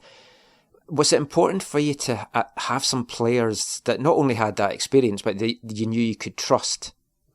You mentioned trust. I think trust is everything in this game. Yeah. You need to have trust of your players, trust of your staff, trust of management. I think it was nice to be able to bring in some familiar faces. And I think we brought in several players that were on the USL team with us the year before, just because they were familiar with where we were going. And the club came into the league with one of the lowest budgets in the league. So we had to be very, very realistic in terms of what we could do going into that year. And for me personally, it was nice to have some familiar faces. It makes going to work a lot more enjoyable when you have people that you know, but also people that you know you can push to try get better. And I think a big part of why we started well in that year, I think it was 6 games, we were tied for first or second in the Eastern Conference. And a big part of that was just familiarity in working with players that were on the USL team the year before, or some of the guys like the Kendalls and the Kakutas that we'd worked with before. I think that's what set us up for success initially. And then when we started losing a few games, well, I think chaos prevails and people make precarious decisions. But it was a very, very up and down time to be part of a club, and a club that came into the league in, I believe it's still the shortest time frame, and it was a sprint where everybody was trying to sprint in the same direction, but many, many people were sprinting in different directions.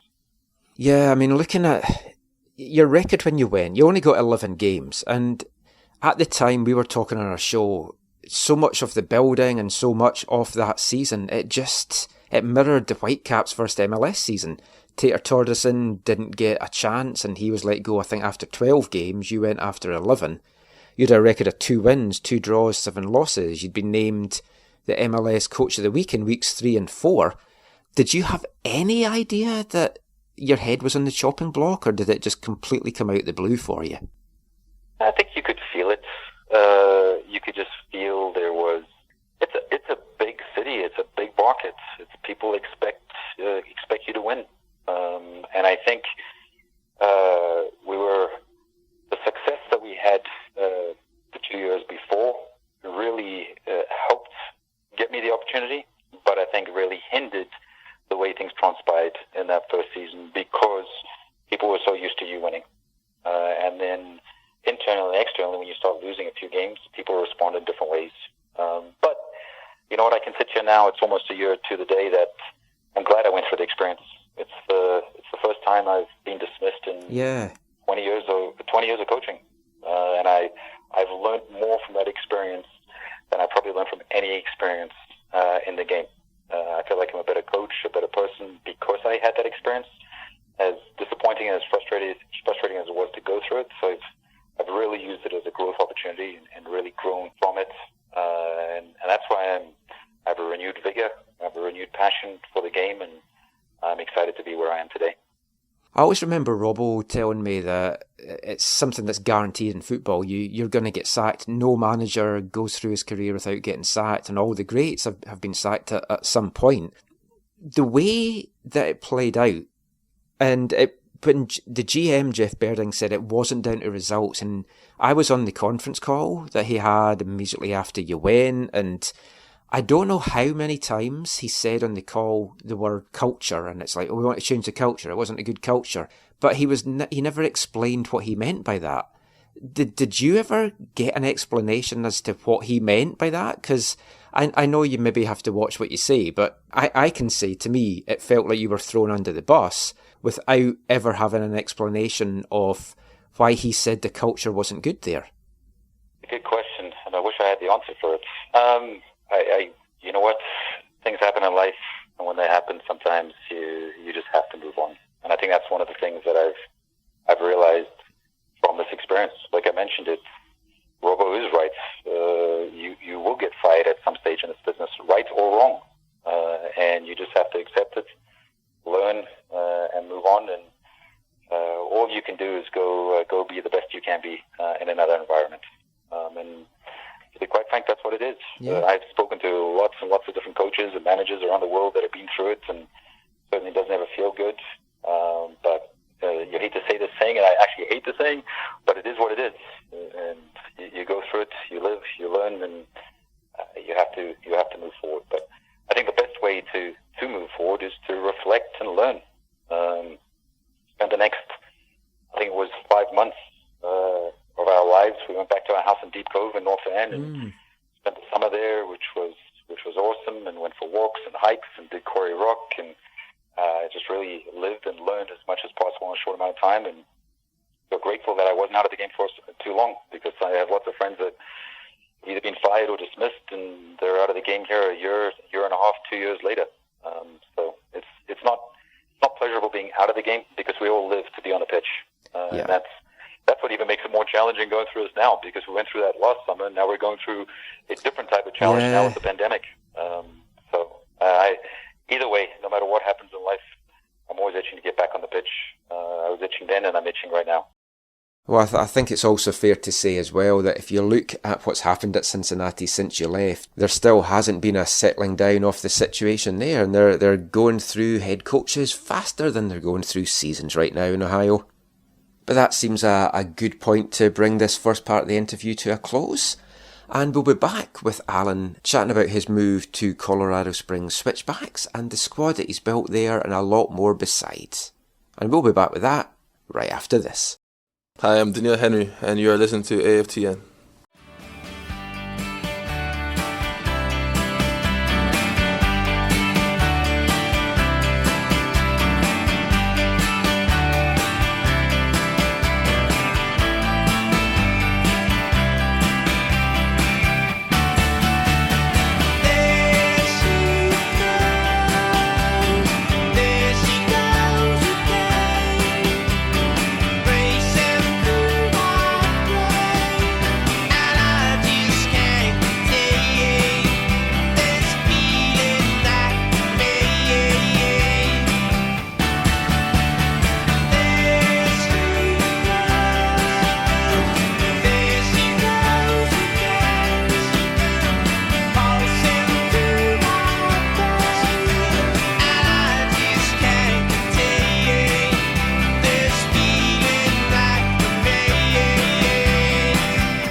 Welcome back to the AFTN Soccer Show on CITR Radio. That was the wonderful sound of the Laz, a Liverpool band that came to prominence in the late 80s and early 90s. A classic UK indie song, There She Goes, from their self-titled debut album and only studio album, The Laz. That was a band whose album I kind of dug out a couple of weeks ago during the lockdown, just revisiting some of my old favourites, and still such a wonderful album. albeit one with which the band were never really happy with the production with, which seems to be a running theme in some of the songs that I'm bringing you in recent episodes of the show. That song has seen a number of re-releases over the years. A song also very popular at weddings, with happy couples wanting to dig it out for its upbeat, jaunty sound, perhaps not really knowing the real meaning behind the lyrics. And that was also our second song from this week's Three of a Kind. So song number 1 was Beetle Bum by Blur. Song number 2, There She Goes by The La's. Both songs from self-titled albums by the artists. Could that be the link, perhaps? Did you think it was maybe insects from the first song, Beetle Bum? Well, it's definitely not that. Have you worked the link out yet? If you have, what could the third song possibly be? We'll find out in part 5. For now, though, we're going to bring you the second half of our chat with Alan Koch that we had this week. And our chat so far has pretty much looked at his past, his time up at SFU, his move to the Whitecaps with WFC2, and his move to Cincinnati with FC Cincinnati, the highs and the lows, the USL days, the MLS days. Alan decided to take some time away from the game after being sacked by FC Cincinnati pretty much a year ago now, and he had a few offers in the coming months after that time, but decided to wait for the right one, and he decided that Colorado Springs Switchbacks was that job, the job that would tempt him back into football management.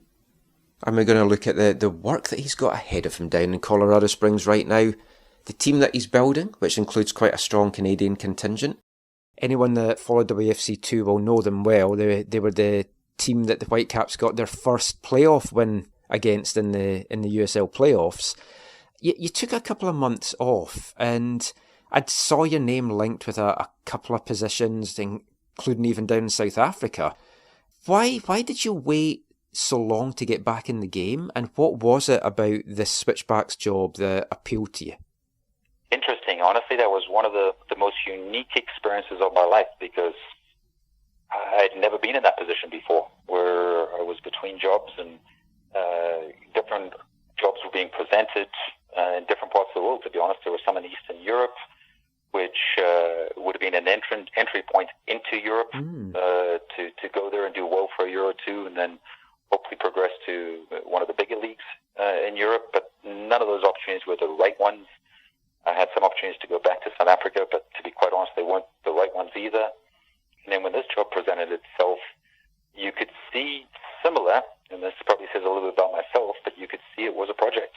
The team was really, really struggling. They had fired their coach. They were bottom or second bottom at the time in the league. So really needed to make some changes from a team perspective, philosophy perspective, how things were going. But most importantly, they were showing growth from a club perspective. They'd invested, and the stadium is being built right now to build a stadium downtown here in Colorado Springs that's going to be ready next March. And there was a plan. And being in a smaller market, it's a smaller budgeted club, which is not a challenge for me, to be brutally honest. But being in a place where there was a vision was very, very important. And you can see the vision because we still are able to, even during this pandemic, where you drive past the stadium and go see the progress, and there's progress happening every single day on that construction site. And hopefully the stadium will be ready on time to start next year. So it's going to be fun. It's been fun so far. I've enjoyed being here. I was able to assess the group that we had at the end of last year and see who we wanted to keep, who fit the way we want to play and the culture of our group. There were a few players that we kept. They've been fantastic. And then we spent a lot of time just recruiting, finding the right players to come in within the budget that we have. I think we did a decent job of that. And then it was fun in pre-season, just working with the lads that we have to figure out how we want to play and put all these new pieces together, because it takes time. And we were rewarded for the hard work by winning the first game on the road, but then we had momentum taken away from us. So it's going to be interesting when we get back. We're going to have to push and really get these guys galvanized again, because this group doesn't have a long history together. It's a new group, new coaching staff, new players. I thought we had a good pre-season, but now we're almost starting at ground zero again. Well, if we talk about the coaching staff, you've got a fellow South African in as your assistant in Kyle Tim. What was it about him that you felt he was the ideal person for your right-hand man?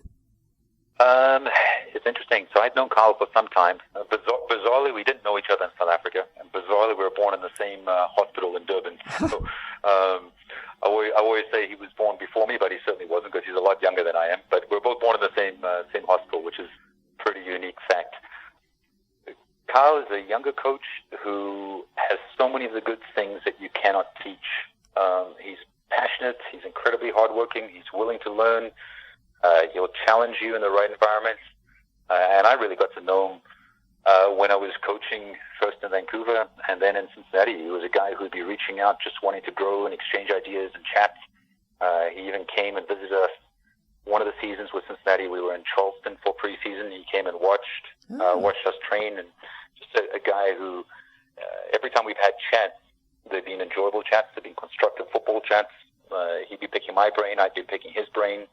And then when I got presented with this opportunity, obviously then you start trying to figure out who can you get to come join you. And he was a good guy. He's had success in the college game down in the States, and he wanted to make the jump to the professional game. So I'm excited to have him with me, and it's also a good opportunity for him to showcase himself too.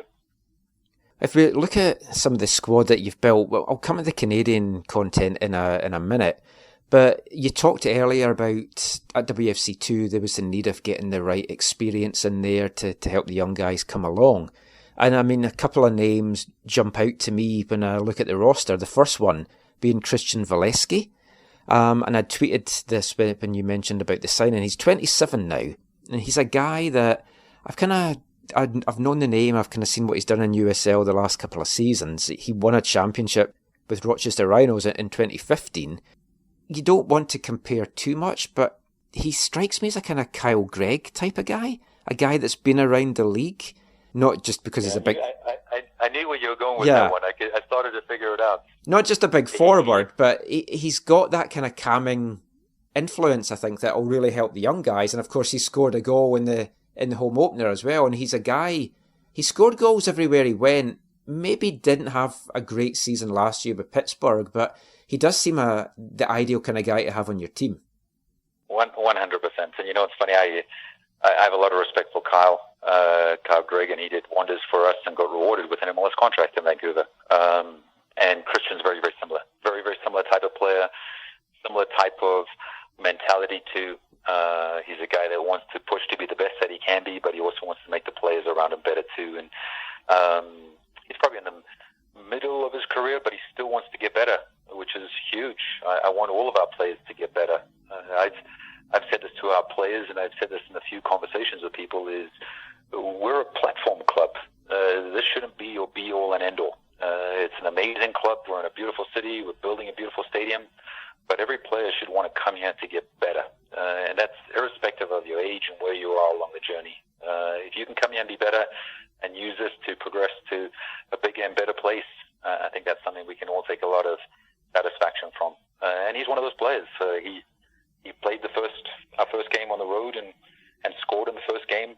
And those are the expectations I have of him, but I know those are the same expectations he has of himself too. And another face that Whitecaps fans would be familiar with is Andre Lewis, who I feel just didn't really live up to his potential here. He looked so exciting, and then for whatever reason, he just didn't make that breakthrough. He's still young. I mean, you must obviously have seen something in him during your time here to bring him back. Yeah, you know what's funny is, I know I mentioned timing earlier. I almost feel, I think Andre was a very good acquisition by the Whitecaps at the time, but I almost feel like it arrived too early for him as a player and as a person. I think he was still very, very young at the time. I think unfortunately he spent a lot of the time with the Whitecaps where he was injured. Yeah. So he wasn't really able to reach the best of his abilities there. But he's a player who I definitely don't think he's peaked yet. He plays in a slightly different position now. I think he's become more of a central midfielder, where before he was more of an attacking player, more of a winger. Now he's more of a link player, and I think he's learnt the role, but I think he still has work to do. But he's a young, infectious player. He's a player that's a pleasure to work with because he's emotional and he's passionate. But when you push him, you can see the fire in his eyes. You can see he wants to get better. and hopefully we can push him to improve while he's with us. And you've got 3 Canadians on the team. Sean Melvin, who people will know from his time at the Whitecap. Aidan Daniels, who came through Toronto's system, made 1 MLS appearance for Toronto and has been capped at youth level with Canada. And Mamadi Kamara, who's an SFU alumni. You had him at training a little bit at WFC too, I know that, and then he ended up getting drafted by San Jose. It didn't kind of work out there.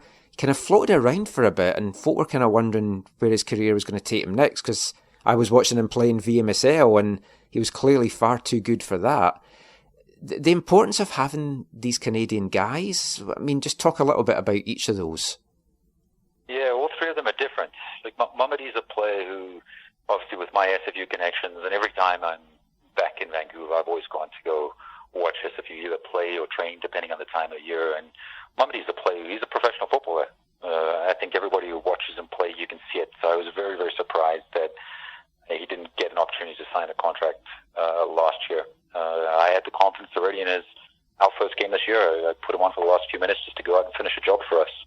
So he's made his professional debut already. He's still learning the professional game because it is a big step. No matter where you play your university soccer, to go to the professional level is a step up. I feel like he obviously wasn't given the opportunity last year, but I'm excited to have him here. He's a highly intelligent player. We do a lot of tactical assignments now during COVID-19 with our players, and to be frank, I'm not surprised. A lot of the time the work that he's turning in is some of the deepest and most analytical work that we're getting back. So he's a player who's got the athletic ability, but he also has the football savviness, and hopefully he can have a long career, because it's not easy to sign your first professional contract, but it's more difficult to sign your second. So we'll see how things go for him when he gets back up and running. Sean, I had some interaction with in Vancouver. He obviously came through the residency program. He went down and played in the States. We brought him back. Obviously, I don't know if it was Robbo or who was the manager at the time. Might have been Mark that signed him to an MLS deal. So they obviously, as a club, they saw value in him. Obviously, didn't get an opportunity to play. It's tough as a young goalkeeper to get the chance to play, and we brought him here now, and he started the first game. He played well. He made 2 incredible saves to help us get the 3 points. And generally speaking, keepers can play longer, so he's still a young player, and I think he has a big future ahead of him. So exciting to push him. And then Aidan Daniels is one of our youngest players, a young kid who came through the TFC Academy, and really was, a lot of people in Toronto thought big things of him. But it's difficult as a young Canadian hen, essentially, to break into the starting 11 for a club that spends a lot of money like Toronto FC. Is not an easy task. So it was almost like I don't want to say he was doomed to fail right from the start, but it certainly wasn't going to be easy to push Pozuelo out or any of their more experienced older players. So they loaned him out. He went to Ottawa. He didn't play as much as he would have liked there, but I watched a lot of those games where he played for Ottawa, and when he did play, he showed some amazing signs. And he's come in, and he's got a certain amount of flair to him, a little bit of a swagger. And he's a player that I think when he's confident, he can do very, very special things. So all three of the Canadian guys definitely have upside. I'm excited we got them here. I think the Canadian connection obviously helped lure them here. I've always loved working with Canadian players, whether I was living in Canada or being down in the States. I think as a Canadian, I'll always try to give Canadian players a chance. And these 3 guys have come in, and so far they've done very, very well. And next season, the USL's changing the rules for Canadians and no longer going to be classed as domestic. Do you think that might impact your chance to get Canadians there? Or do you think CPL might become the league of choice for them? I've been through a lot of conversations. Even in my phase where I was between jobs and back in Vancouver, I had CPL teams talking to me then. Not about coming in directly to work for them at that time, but the possibility in the future. And I have a lot of respect, and I'm very excited to see where the CPL goes. But the USL is definitely a place for players to develop and kick on and showcase themselves. It's a more established league today. And I think there will always be Canadians that will want to come down and try show what they can do in the USL, but also use it as a stepping stone to get into MLS. But it is going to be more challenging now. If I look at our team, and I feel like Rain Man here sitting at our home because I've got like 3 or 4 different whiteboards all over the place. I had to bring them home while we're here in self-isolation. But the Canadians now on our team and on every team will compete for international spots. But what I do think is the cream will rise to the top. And if you're a Canadian that's good enough, doesn't matter where you come from, what nationality, if you're good enough, you're going to make it. So I think it could be, the negative side would be maybe there's less opportunities. The positive side is the good ones are going to get better. So, I mean, making the move to Colorado Springs, it's probably not a place that many people know too much about. So I had a little look about it before I gave you a call, and I was quite surprised. I did not realise it was so big. It's nearly 500,000 people, and it's a mile above sea level. But the stadium that you currently play at, Widener Stadium, it's 5,000 capacity, 6,500 feet above sea level, and according to Wikipedia, it's the highest elevation of any professional soccer team in the American football pyramid. I mean, what's it like playing and training and everything at that altitude? You know, you feel short of breath a lot. Yeah. And I still to this day, it's my age, my fitness levels, or the altitude. We'll say it's the altitude, but we live on the top floor of a 3-story building, and when we walk up the stairs, you feel it every now and then, and it's something that we actually introduced to our players at the start of the season. Within our system of play, we want to use the altitude as a competitive advantage, because it's not an easy place to come play. I remember coming here or going to Denver for games. It was very, very difficult as the away team. Just players come here, to breathe is not that easy. The legs start to give way, and I think it's something we can definitely use as the home team. But living in Colorado I've lived in a few states in the U.S., and it's the one that's probably the most similar to being back in Canada. And it's just being right next to the Rocky Mountains. Here, obviously, we have beautiful scenery. There's amazing hikes. It's a nice-sized city. Everything you need is here. But we're also an hour, it's less than an hour to the south side of Denver, away from getting into a big city. Okay. So, yeah, it's almost, if I was compared in BC, it's almost like living in the Fraser Valley in some respects, because you're out there, you live in your own community, but if you need to get to downtown Vancouver, you can drive in and go see shows or whatever it is you'd like to go do. And you've mentioned the new stadium a couple of times. I had a look at some photos from it, and it looks a fantastic stadium. It looks very much like a kind of lower league English stadium. The fans are close to the pitch, and it looks really enclosed, and it looks like it's going to be a fantastic thing when it's finished. Yeah, it's funny you mentioned lower league English stadiums, because I've been doing a lot of just professional development work now during this pandemic, and I've focused on a few different teams around the world, but I have watched a few games, League One type games in the UK, and it's very similar to some of those stadiums, just in shape, in appearance, I think in atmosphere. Obviously, it's going to be new. It'll have some of the new bells and whistles. It won't have all of them, but it's going to be a beautiful, small, little, compact 8,000-seater stadium with the view is out of this world. The stadium, literally, downtown is literally on the side of the mountain. So I'm pretty certain it's going to be one of the most beautiful stadiums in North America. And I know everybody in the community is incredibly excited for us to get to go work there. Now, if we're talking about new stadiums, I have to ask you about SFU's new stadium finally getting built. I know I spoke to you when you were there, and you were looking at what to do to try and maybe get the team to play at Swangard or just something. I mean, what do you think that's going to mean to the programme, actually having a proper stadium? Yeah, it'll be awesome. Like, I think anytime, you know what, it's the university game or college game is very similar to the professional game. Everybody wants their own stadium. It gives you your own added identity, particularly for a university team to be able to play on campus in a beautiful stadium like SFU will have is going to be awesome. It's going to add an extra value to the experience for all of the student athletes. So I was there. I came back to Vancouver last November, I believe it was. I was able to go watch an SFU game. There was a lot of construction happening at that time, and I'm certain by the time I get back next, the stadium will be up and running, and looking forward to going and watching a game on the hill. Yeah, I'm looking forward to it as well. It should be really good. So we've looked back on your career, and it's a lengthy coaching career. When you look at, I know you did stuff before SFU, but if I just look at your time from SFU till now, how do you feel you've changed as a head coach? I'm completely different. I'd even say between 2014, my last year at SFU, and now, I've evolved. I mean, I think for the most part, a big positive manner. I've been fortunate that I've been exposed to different things, but I've also exposed myself to different things too, and had to learn and grow from those experiences. If you look at in 2014, which is 6 years ago, I was coaching at SFU, and we were lucky if we were getting 500 fans. And in the last 6 years, I coached against Atlanta United at the Mercedes-Benz Stadium in front of 70,000 fans, and we scored right at the end to tie it up. So you have to grow from those experiences, because you learn to cope and deal with different situations. And obviously there's always pressure, because the coach should always put pressure on themselves, but there's also external pressure too.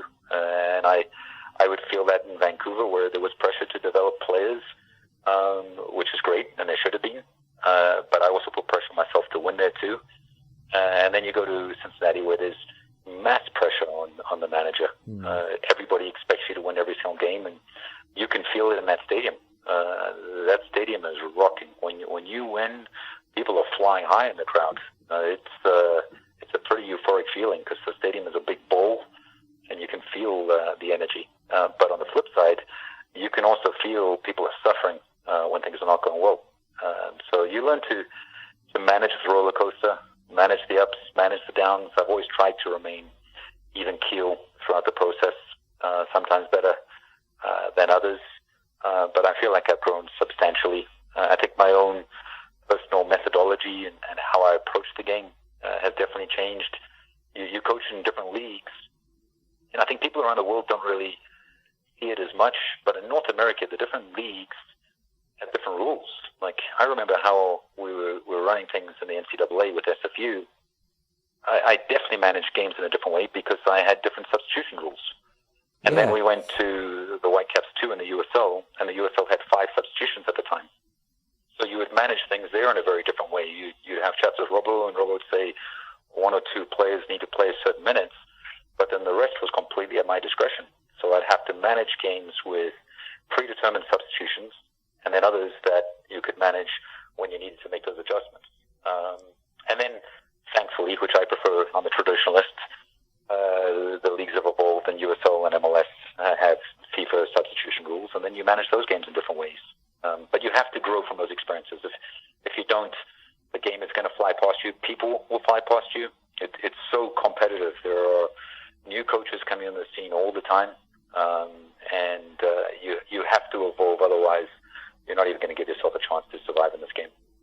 And I mean, you've talked about timing being important in the game, and I mean, it certainly is. You took the Colorado Springs Switchbacks job. Then a couple of weeks later, Michael Silberbauer gets sacked by Pacific FC, and to me that would have felt like a fantastic fit for you. But looking to the future, do you see the CPL as being a place that you might want to go and manage, or do you still harbour getting back into MLS? Oh, interesting question. You know what? I'm open to the journey. I truly am. I don't get fixated on one league. I feel privileged to have been an MLS head coach. Not many people can say that. I wasn't there for very long, but I was able to get there, thank goodness. I wouldn't mind going back, but I'm equally satisfied being a USL head coach. For me, it's not about which league or what level of the pyramid. It's about the project. It's about the right job. And I'd love to coach in the CPL at the right time, in the right place, with the right ownership and management group, provided we're all working in the same direction. Yeah, I'd love to manage in the CPL. When that day comes, sooner or later, either way, I'm fine. I do enjoy where I am right now. We definitely have a lot of work still to do here. I think we can be successful. I think a lot of people will be surprised. A lot of people in the coaching fraternity that know some of the challenges that this club has had will be surprised to hear me say that. But I really do believe we can maximize what we have with the playing group.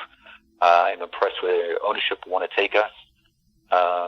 and hopefully we can achieve our goals here. But yeah, I'm open. I'm definitely open to CPL. I'm open to MLS. I'm open. I've had offers to go back to South Africa, where my family, we left there a long time ago, and we're all proud of our roots, but we're also very, very proud Canadians. And I'm also open to going to other places, because I think that's the beauty of our sport. Our sport is truly global. And I said this on an interview I did a few weeks ago. I think it was a question by somebody who was living in Europe and was asking, how do I get over to, they said America. And I said, well, I don't know why you'd want to go over to America. You should be open.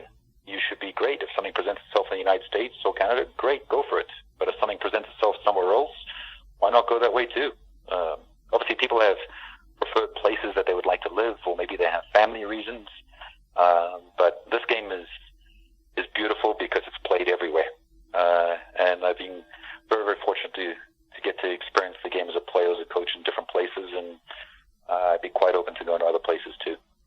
And you've talked about it being a project with the Switchbacks. The team hasn't made the playoffs in the last 3 seasons. You've obviously got off to a good start. It's just one game, which probably makes it more frustrating that you win that. It's like the Whitecaps. They'd just gone and won in LA, and then the season gets cancelled. When things do get back, however they come back, I mean, what are you expecting from the team this season? Are they playoff contenders? It's interesting, though. You know, you mentioned that first game, and we win the game, and some people say, and they are correct, it's like, oh, you've lost a little bit of momentum by not playing any further beyond the first game. But the benefit for us and benefit for the Whitecaps winning that last game is we all feel a lot better about ourselves right now because we won that last game. So it puts staff and players and supporters in a more of a positive light because you've had that positive experience. So hopefully when we get back, we can build on that positive experience.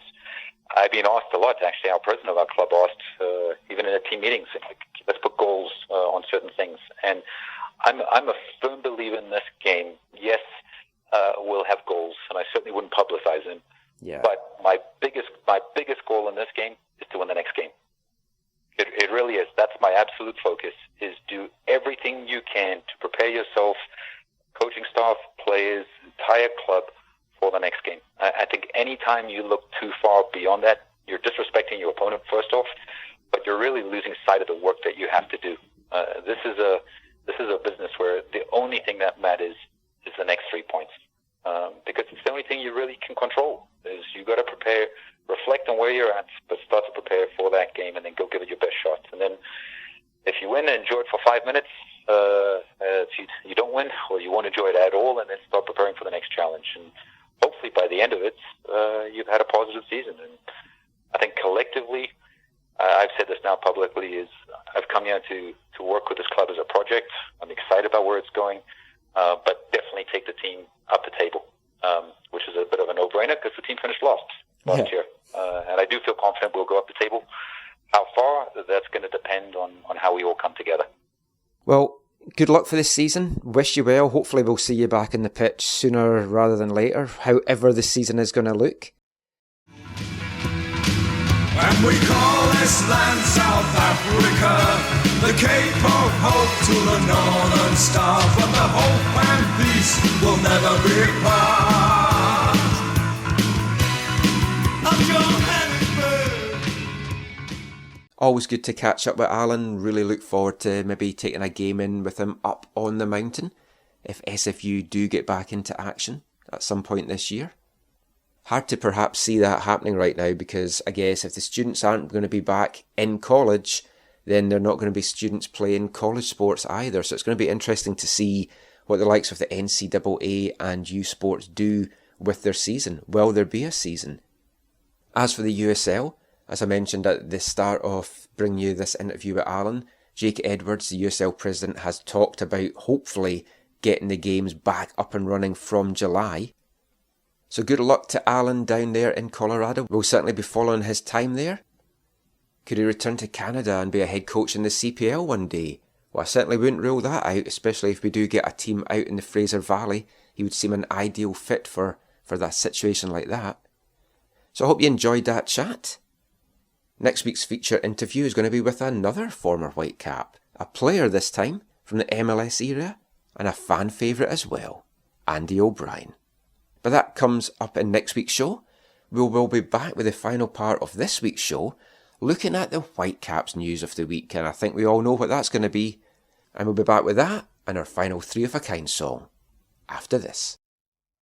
Hello, it's Kai Kumar, and you're listening to the AFTN Soccer Show.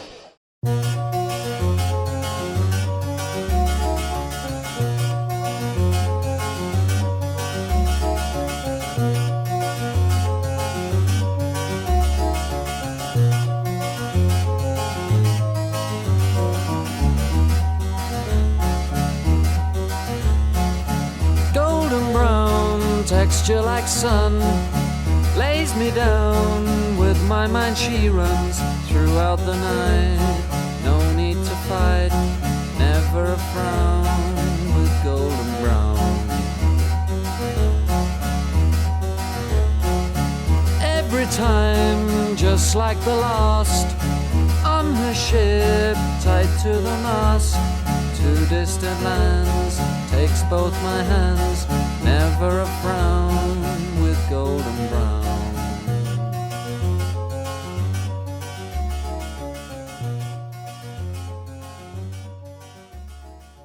Welcome back to the final part of tonight's AFTN Soccer Show on CITR Radio, 101.9 FM. The final part also means the final song from our Three of a Kind competition this week. Did you work out what the link was? The last song was a classic from 1981, The Stranglers, Golden Brown, probably their best known single from their long career.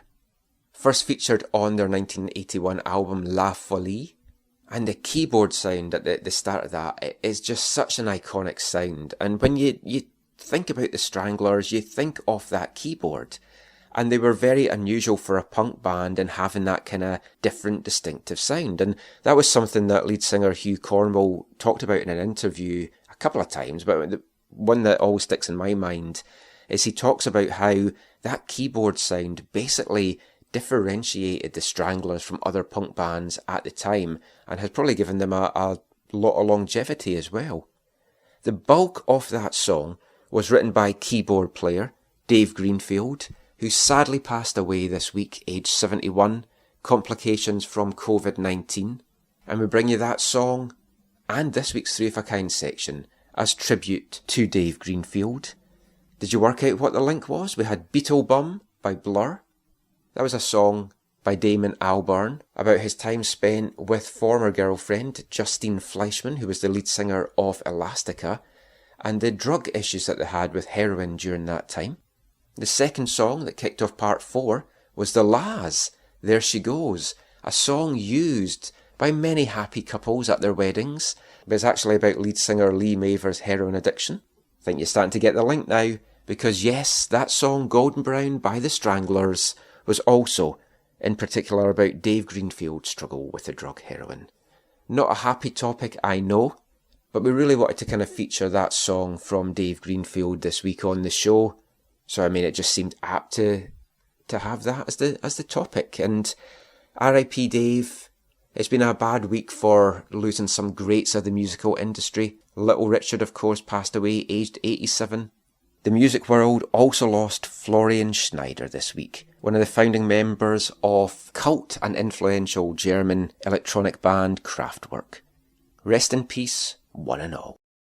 Keeping the musical theme going now, it's Wavelength time. For those that are unaware, Wavelength is the section of the show where we play a football-related song. And this week we're going back to 1996, and a band that we've featured several times on the show before, Halftime Oranges. This is a song from their debut album, Clive Baker Set Fire to Me, and continuing our songs this month about football teams, this is The Only Halifax Supporter.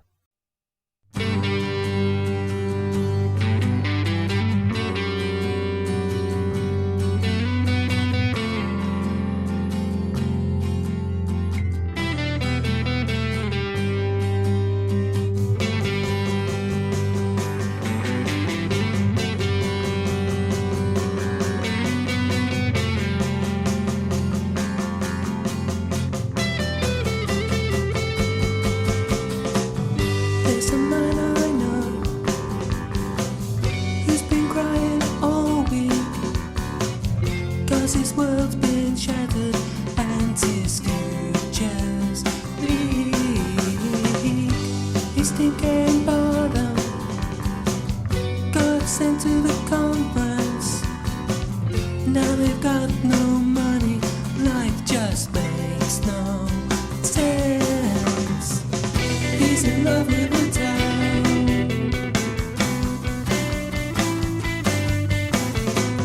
He's in love with the town.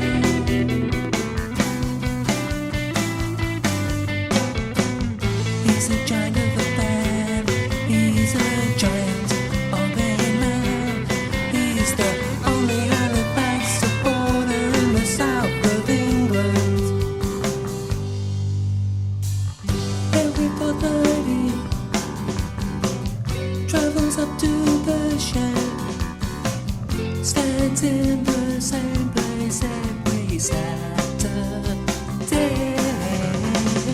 Never has a problem keeping his place, being in a ground where there is so much space. He's in love with the town.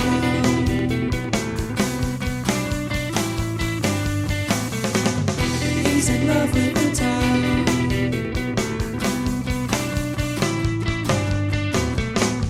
He's a giant of a fan. He's a giant of a man. He's the only Halifax supporter in the south of England. Those good young men just don't understand what it is to be loyal. Get a sword with Robert, sit and stand, preferring skill to good old English toil.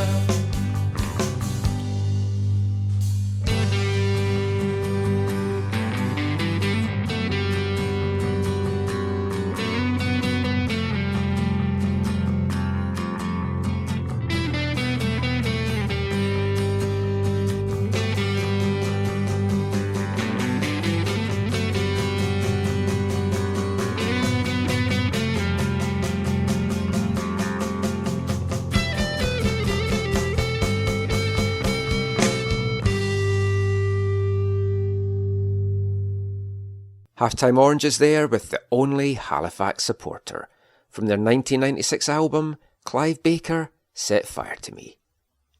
Certainly a very strange occurrence in the UK and actually throughout Europe. There's a number of people there that just adopt a team from nowhere near to them.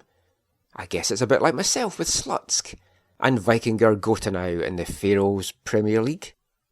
And a number of these people travel many, many miles to watch their teams. We had a guy at East Fife that travelled up regularly from Luton in England, flew up for home matches, flew up for away matches, was even featured on a show once on Sky TV about his antics. I remember there's a group of fans as well that used to travel up from Leeds to watch East Fife. Even further afield, there was a group of Norwegian fans that used to come over to watch Stenhouse Muir, and they used to come over with their cowbells and their Viking horns and just create a completely different atmosphere. Always a lot of fun. Now, one of the songs that I was going to feature in the Three of a Kind section for this was going to be Perfect Day by Lou Reid, which many people have always said is about his heroin addiction. Lou Reid himself denied that that's what the song was about. And with the weather right now, we've had quite a few perfect days here in Vancouver. But it wasn't a perfect day on Wednesday for a couple of Whitecaps players. And we're going to cover that now in this week's Whitecaps News of the Week. Yes, I'm talking about Yordy, Reyna and Jasser Khmiri, two Whitecaps players found to have broken the club's strict rules around the lockdown, taken part, albeit briefly, in an impromptu game of football at Andy Livingston Park. Now we'll have Zach back on the show in a couple of minutes just to talk about that situation and some other news coming out from the Whitecaps and CPL this week. But I wanted to bring you a little bit of audio first. Whitecaps sporting director Axel Schuster had an impromptu Zoom conference call late on Wednesday afternoon after the news had come out that Yordy Reyna had been fined and quarantined for 14 days for breaking the lockdown restrictions and social distancing practices. Now, at the time of doing the press conference, Yordy Reyna was the only Whitecaps player that had been implicated in this. Video had been shown the night before on Global News, in a section that they were doing on people basically going out and breaking the social distancing laws. And they had a little bit of footage, very brief footage, of some people playing football in Andy Livingston Park. Now, unfortunately for the Whitecaps, one of those people that was taking part in that game was Yordy Reyna. Now, Reyna only apparently took part in the game for 5 minutes, but of course, it only takes a few seconds to be captured on film for you to be embroiled in a bit of a scandal, and that's how Reyna found himself this week. But then it also came out that in the video was Jasser Khmiri. Both players now find themselves locked down in quarantine for 14 days. Both have also been fined by the club. So Axel talked to a couple of media about that, how they got to know about it, and a few other things as well. So let's just bring you what Axel had to say on that, and then we'll chat to Zach a little bit more about it.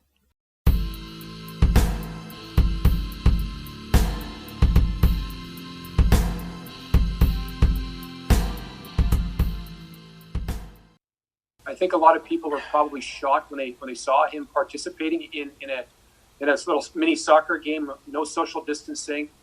Axel, obviously, I don't think you'd condone the behavior when we're supposed to be respecting social distancing and MLS policy. I don't believe players are supposed to be on the pitch. So I'm wondering, first off, your thoughts on his actions, and will we see a suspension?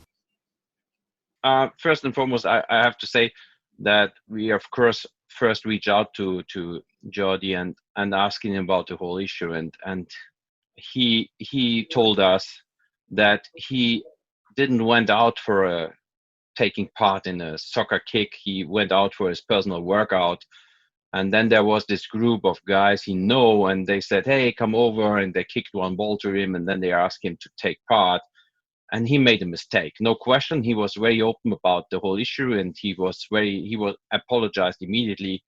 He knew that he did something wrong, and we didn't mention to him at that point that there was a videotape or that it was already somewhere public. We reached out to him very early this morning and asked him what he did yesterday.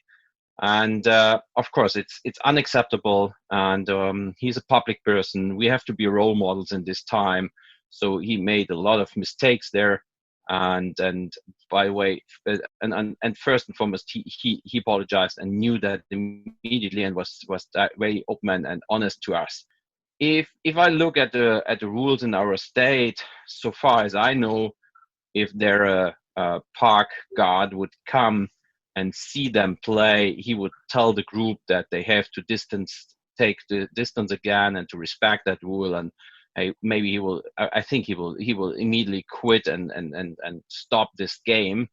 But there is not a real fine right now in our state for doing such things in an open park. So we decided first that he has to self-quarantine, and that is something he has to do because maybe he got infected, and he is part of our group, and we are in some processes, and we don't want that he is a danger for somebody else. The second thing is, in the same time, he cannot take part in any form of training that maybe comes up within the next 14 days. We don't know about the next phases. And the third thing, he was fined. So he got a fine, and he has to accept it, or he already accepted, and he has to pay this fine. And that for us was the right thing to do at this point, and we didn't saw a reason to do more than that if you were asking for more than that. Axel, I was wondering, how did the club find out about this, and when did the club find out about this? The club found out about this late yesterday evening, because somebody in our club forwarded us a video he made with his mobile phone of the report, and we started writing about that issue in our group, I think at 11 p.m. yesterday, and we went on at 6:30 this morning, and we reached out to Yordy around 7:30, I think, and so that was the procedure. And then we immediately said, Yordy, that we cannot accept this behavior, and we have to fine him, and we have to put some measures in place. But as you know, we have to follow the procedure and the protocol. So he is an employee of MLS. So we reach out to MLS that they are aware of that and discuss with them the issue as well. So it took a little bit of time until we had everything in place and we were ready to announce it. With Yordy being fined and knowing his actions, are you satisfied with that now, or are you expecting the MLS to bring down further discipline? You can be sure that every step was discussed and with MLS, and that MLS was aware of all the steps we did. So I don't think that there will be some more steps right now. I don't expect any more of that. And once again, yes, I'm really not satisfied about that, because I think our guys did a great job in the last months, weeks, and we have to be a role model, and especially now on that pathway back onto the pitch. I address to all players, we shouldn't be role models for all kids outside that what we do is not going back to kick the ball, and we are not going back to play games and having contact. We are only doing individual workouts, and we are doing also these workouts very restricted and with protocols and checklists and so on. So we have to be the role model. We have to be top of the top to address the right message to all the kids outside. As I said before, the parks and all this areas at the waterfront are packed of people. So it's even more important now, where everybody gets a feeling things are reopening a little bit, and you are looking to the right and to the left, to Europe and US, and everybody maybe gets a little bit more lazy. It's even more important that we step up and say, hey, look how we are doing the things. And so it's really, it was bad for a lot of reasons what he did. But at the end, he is a human being. He didn't went out and said, I give a shit on that and I disrespect all the rules. So he was there. There was a group of guys. I'm also a human being, and I try to always see also this part, because I'm in this business 20 years, and I saw so many young boys. They are all soccer players. They are all a little bit more kid than maybe somebody else in their age, because they are playing this game. That's their character. They are specialists on the pitch.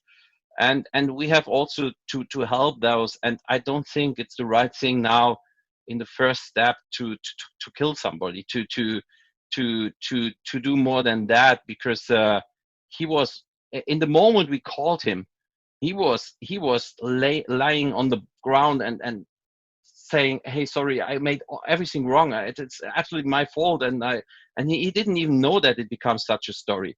So what should he do with that? So the first thing is that I think we were active, proactive, and immediately said to him, it doesn't matter if you apologize. It doesn't matter if somebody else noticed it. We will fine you, and we have to state an example. You did it at the wrong time, because maybe it use now an example that everybody is even more aware of that. And so you're the first one who made a mistake, and I would be very happy if nobody made a mistake, but the first one is of course an example for everybody else not to do it in the same way. And that was also the reason why we said we have to make it publicly.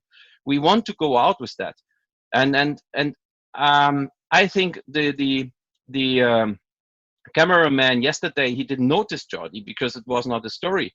So we said, but for us it is a story, because on our pathway, on our way back to training, on to games, we have to show everybody that we respect the rules. And if you do something wrong, you have to accept the fine. But I think every step more, it's something for somebody who now didn't got the message and still doing things wrong, but not for yet. Axel, for those of us who aren't in Vancouver, can you clarify, where did the video show up of this game in the park? How did somebody from the club see it? And secondly, while I'm not sure it's that important, did your player just kick the ball and spend a minute in the game? Did he spend a long time in the game? no. So it was in global news. They made a documentary reportage about that people are obviously cannot wait until rules get a little bit more liberal. So they made a general reportage about people are disrespecting social distancing in Vancouver because, as I mentioned, that's a point. Yesterday the weather was amazing, and so I saw a lot of people going out, and yes, not everybody respected the rules. So it was a general documentary about that, and he was only a 5-second part in that one, and as I said, somebody saw it yesterday in the first time they brought it up to the screen and forwarded immediately to me. The second part is as he explained to me, and that's the same story I heard now from different sides who have been involved in that or have been there. And it was not a player, so I heard it also from the person who spoke with the cameraman. He was doing his workout. Somebody kicked the ball to him and said, "Hey, come on, kick with us. You are the player from the Whitecaps, and we know you." And he knew 2 guys of them, so he kicked it back. Then they kicked it again. So he dribbled the first time. So he dribbled the second time. He was not stopped. Nobody was there. So he didn't knew that somebody is filming him, and the whole event, the whole game that he was involved was about 5 minutes. So then he left again and went home.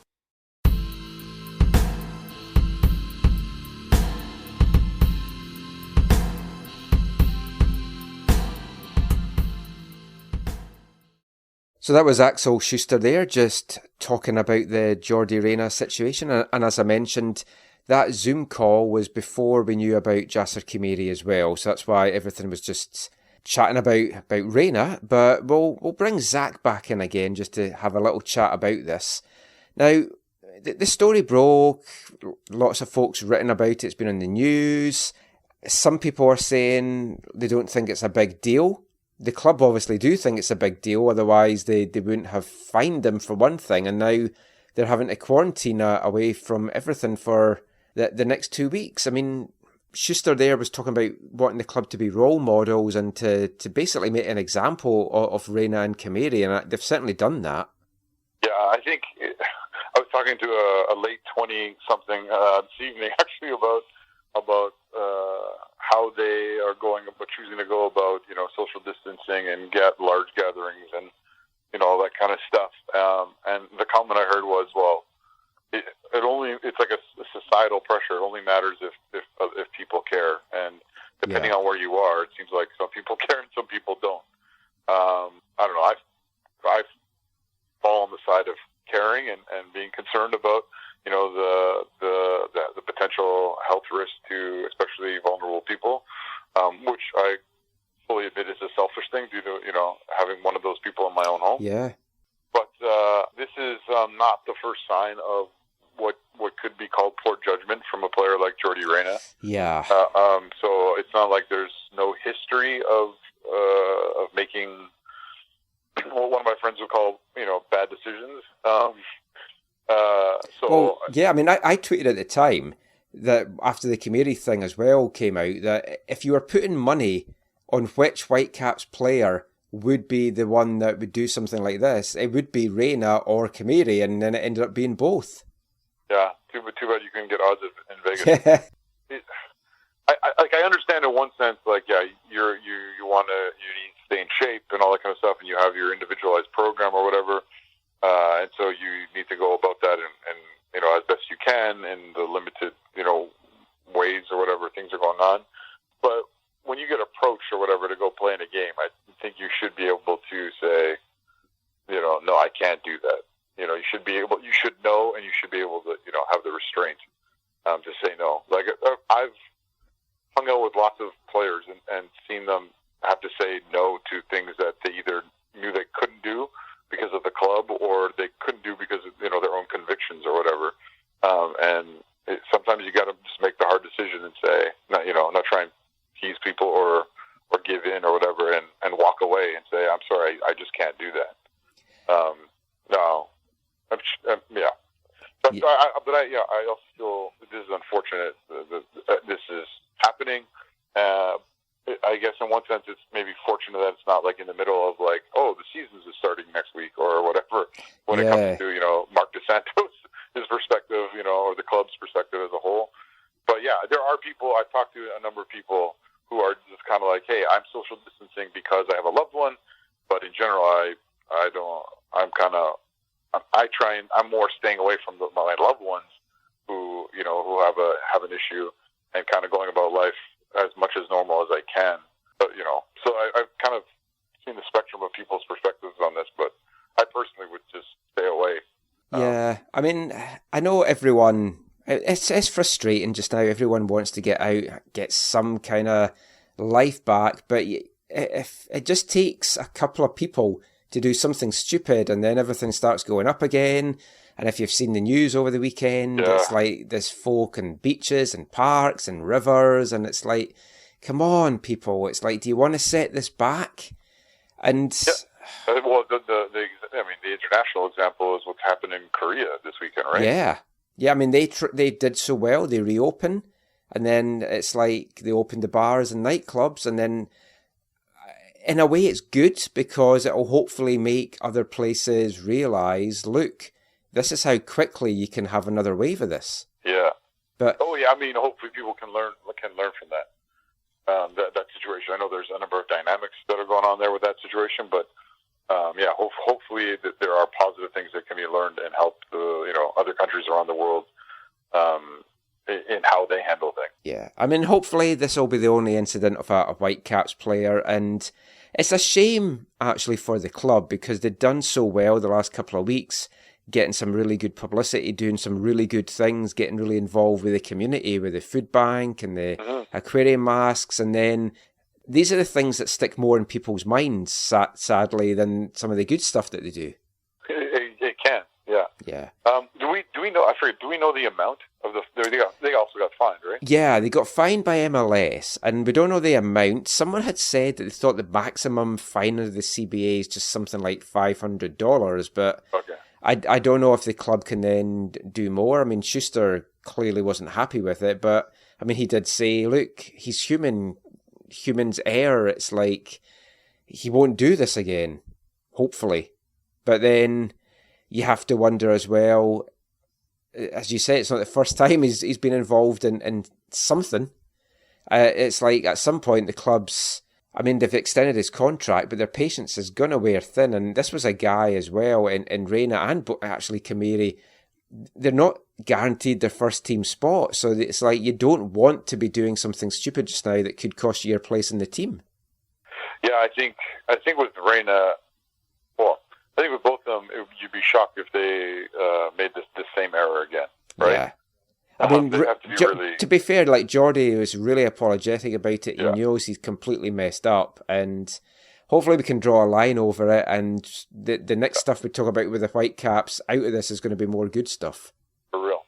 Now, something I ran on the site this week, I don't know if you got a chance to see it, Zach, or not, was I ran Whitecaps all Canadian MLS 11 from the MLS years. I did see it. And it was difficult because I wanted to try and keep it positionally, some integrity really in the position thing. I thought about having Daniil Henry or Cornelius at right back instead of Fraser Aird so that we could fit David Edgar in the team. But then I thought, no, we'll stick with the proper position. Now, I don't know, did you see any glaring omissions from that you would put in? On Facebook, someone suggested that Gershon Kofi should qualify because he does have Canadian citizenship. I feel that's a stretch, though. He doesn't have citizenship. I think he had PR. Was it just PR he got? Someone was asking me about that, and I really wasn't sure. Yeah, I'm pretty sure. No, he's not a citizen. Just PR. Oh, well, in that case, then, yeah, definitely he shouldn't make it. Yeah. Otherwise, I could make it. Well, maybe not. Where would you slot in a right back? Or I'd be left back. Left back in the locker room? Left back in the locker room, yep. The old ones are the best. As Wayne Rooney likes to say. I was thinking about this week, and I was thinking about who else you could include here. When I was thinking about this, one of the things I was going through my mind is, what would a Whitecaps Canadian 11 that came through the residency and got a first team contract team look like? I know you have some players like that, like Russian and well, you'd have Carducci in goal, and whatnot, but yeah, and Alfonso, of course, and Theo. So 4. You have 4 already. But no, it's hard to think of, like, okay, Maxime. Obviously, you can't. There's no other option there. Yeah. Unfortunately, I could see David Edgar replacing Cornelius in this team. Yeah, I see. On two things. One, I know his contributions to the Whitecaps were limited. Yeah. To be fair, so far have been DCs. Yeah. And Edgar had 8 appearances because of the injury. Right, and then if you're looking at it from career-wise, well, yeah, Edgar I would probably way better. Prefer to have him. Yeah. That's one that stands out just a little bit. Yeah, that was the difficult kind of balance with that as well. I think possibly in years to come, Ryan Raposo would make this team if he continues the trajectory you hope for him. Yeah, that might be a fair show. It'll be interesting. I think you did a good job. Yeah, do this in another 5 or 10 years. It'll be interesting to see if everything that they keep saying they want to do actually finally comes to fruition with this team. But I don't know. I'm also going to do I wanted to do an international 11. I thought about a European 11, a South American 11. It's difficult though because we've only had certain goalkeepers from certain countries, so that kind of takes away from that. But I'll do a few more ones, and I want to do an NASL and a kind of D2 USL CSL one as well. An American 11, obviously, you can do, and an international one you can do. Yeah, American I'd looked at. I'm disappointed that you messaged me to say that Matthias Laba takes your second central midfield spot ahead of Gershon Kofi, as opposed to both of them playing together with Pedro Morales. I don't want it too defensive. The American one, though, here's the last question I'll ask you in this. In the American one, do you include Stephen Beitashour? He's born in America, he's an American citizen, but he represents Iran. Yeah, so that's just, you got to set some parameters. So if you're including people born in the country, then absolutely. Yeah, I think so. If you're doing what nation they are connected to international-wise, then obviously you can't. But otherwise, I'm trying to think. West Knight is a sentimental favorite, but didn't contribute as much as Beta. Bilal Duckett. Or Jonathan Leathers. Neither of them did enough.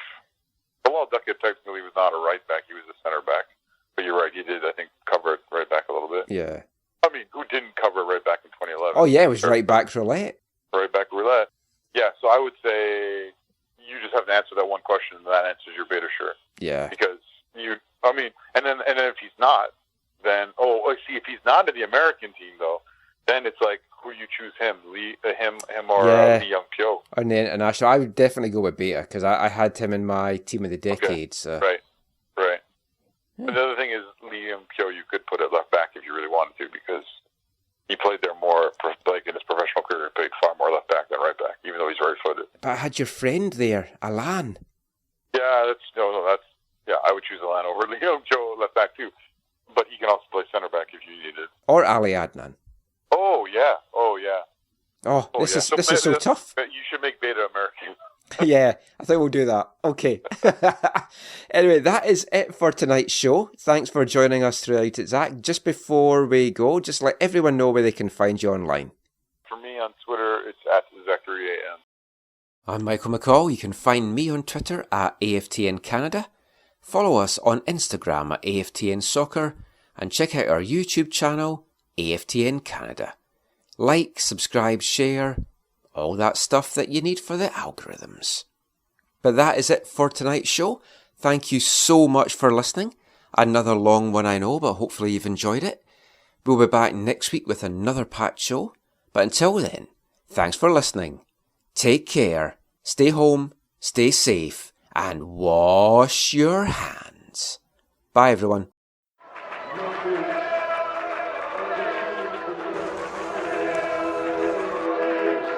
Going to your first match is an experience you never forget.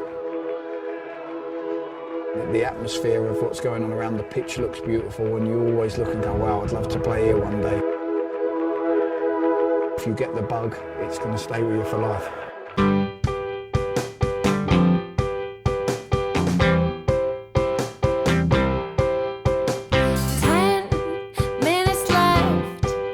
Yeah, but there's still some time. It's not the final score. We need more than the numbers we're given. Show us you live and breathe the game. You're more than a name. That's what we came for. We can bring you more than the score. Every story. Let's take this thing off of the field into the real world, away from the numbers, away from the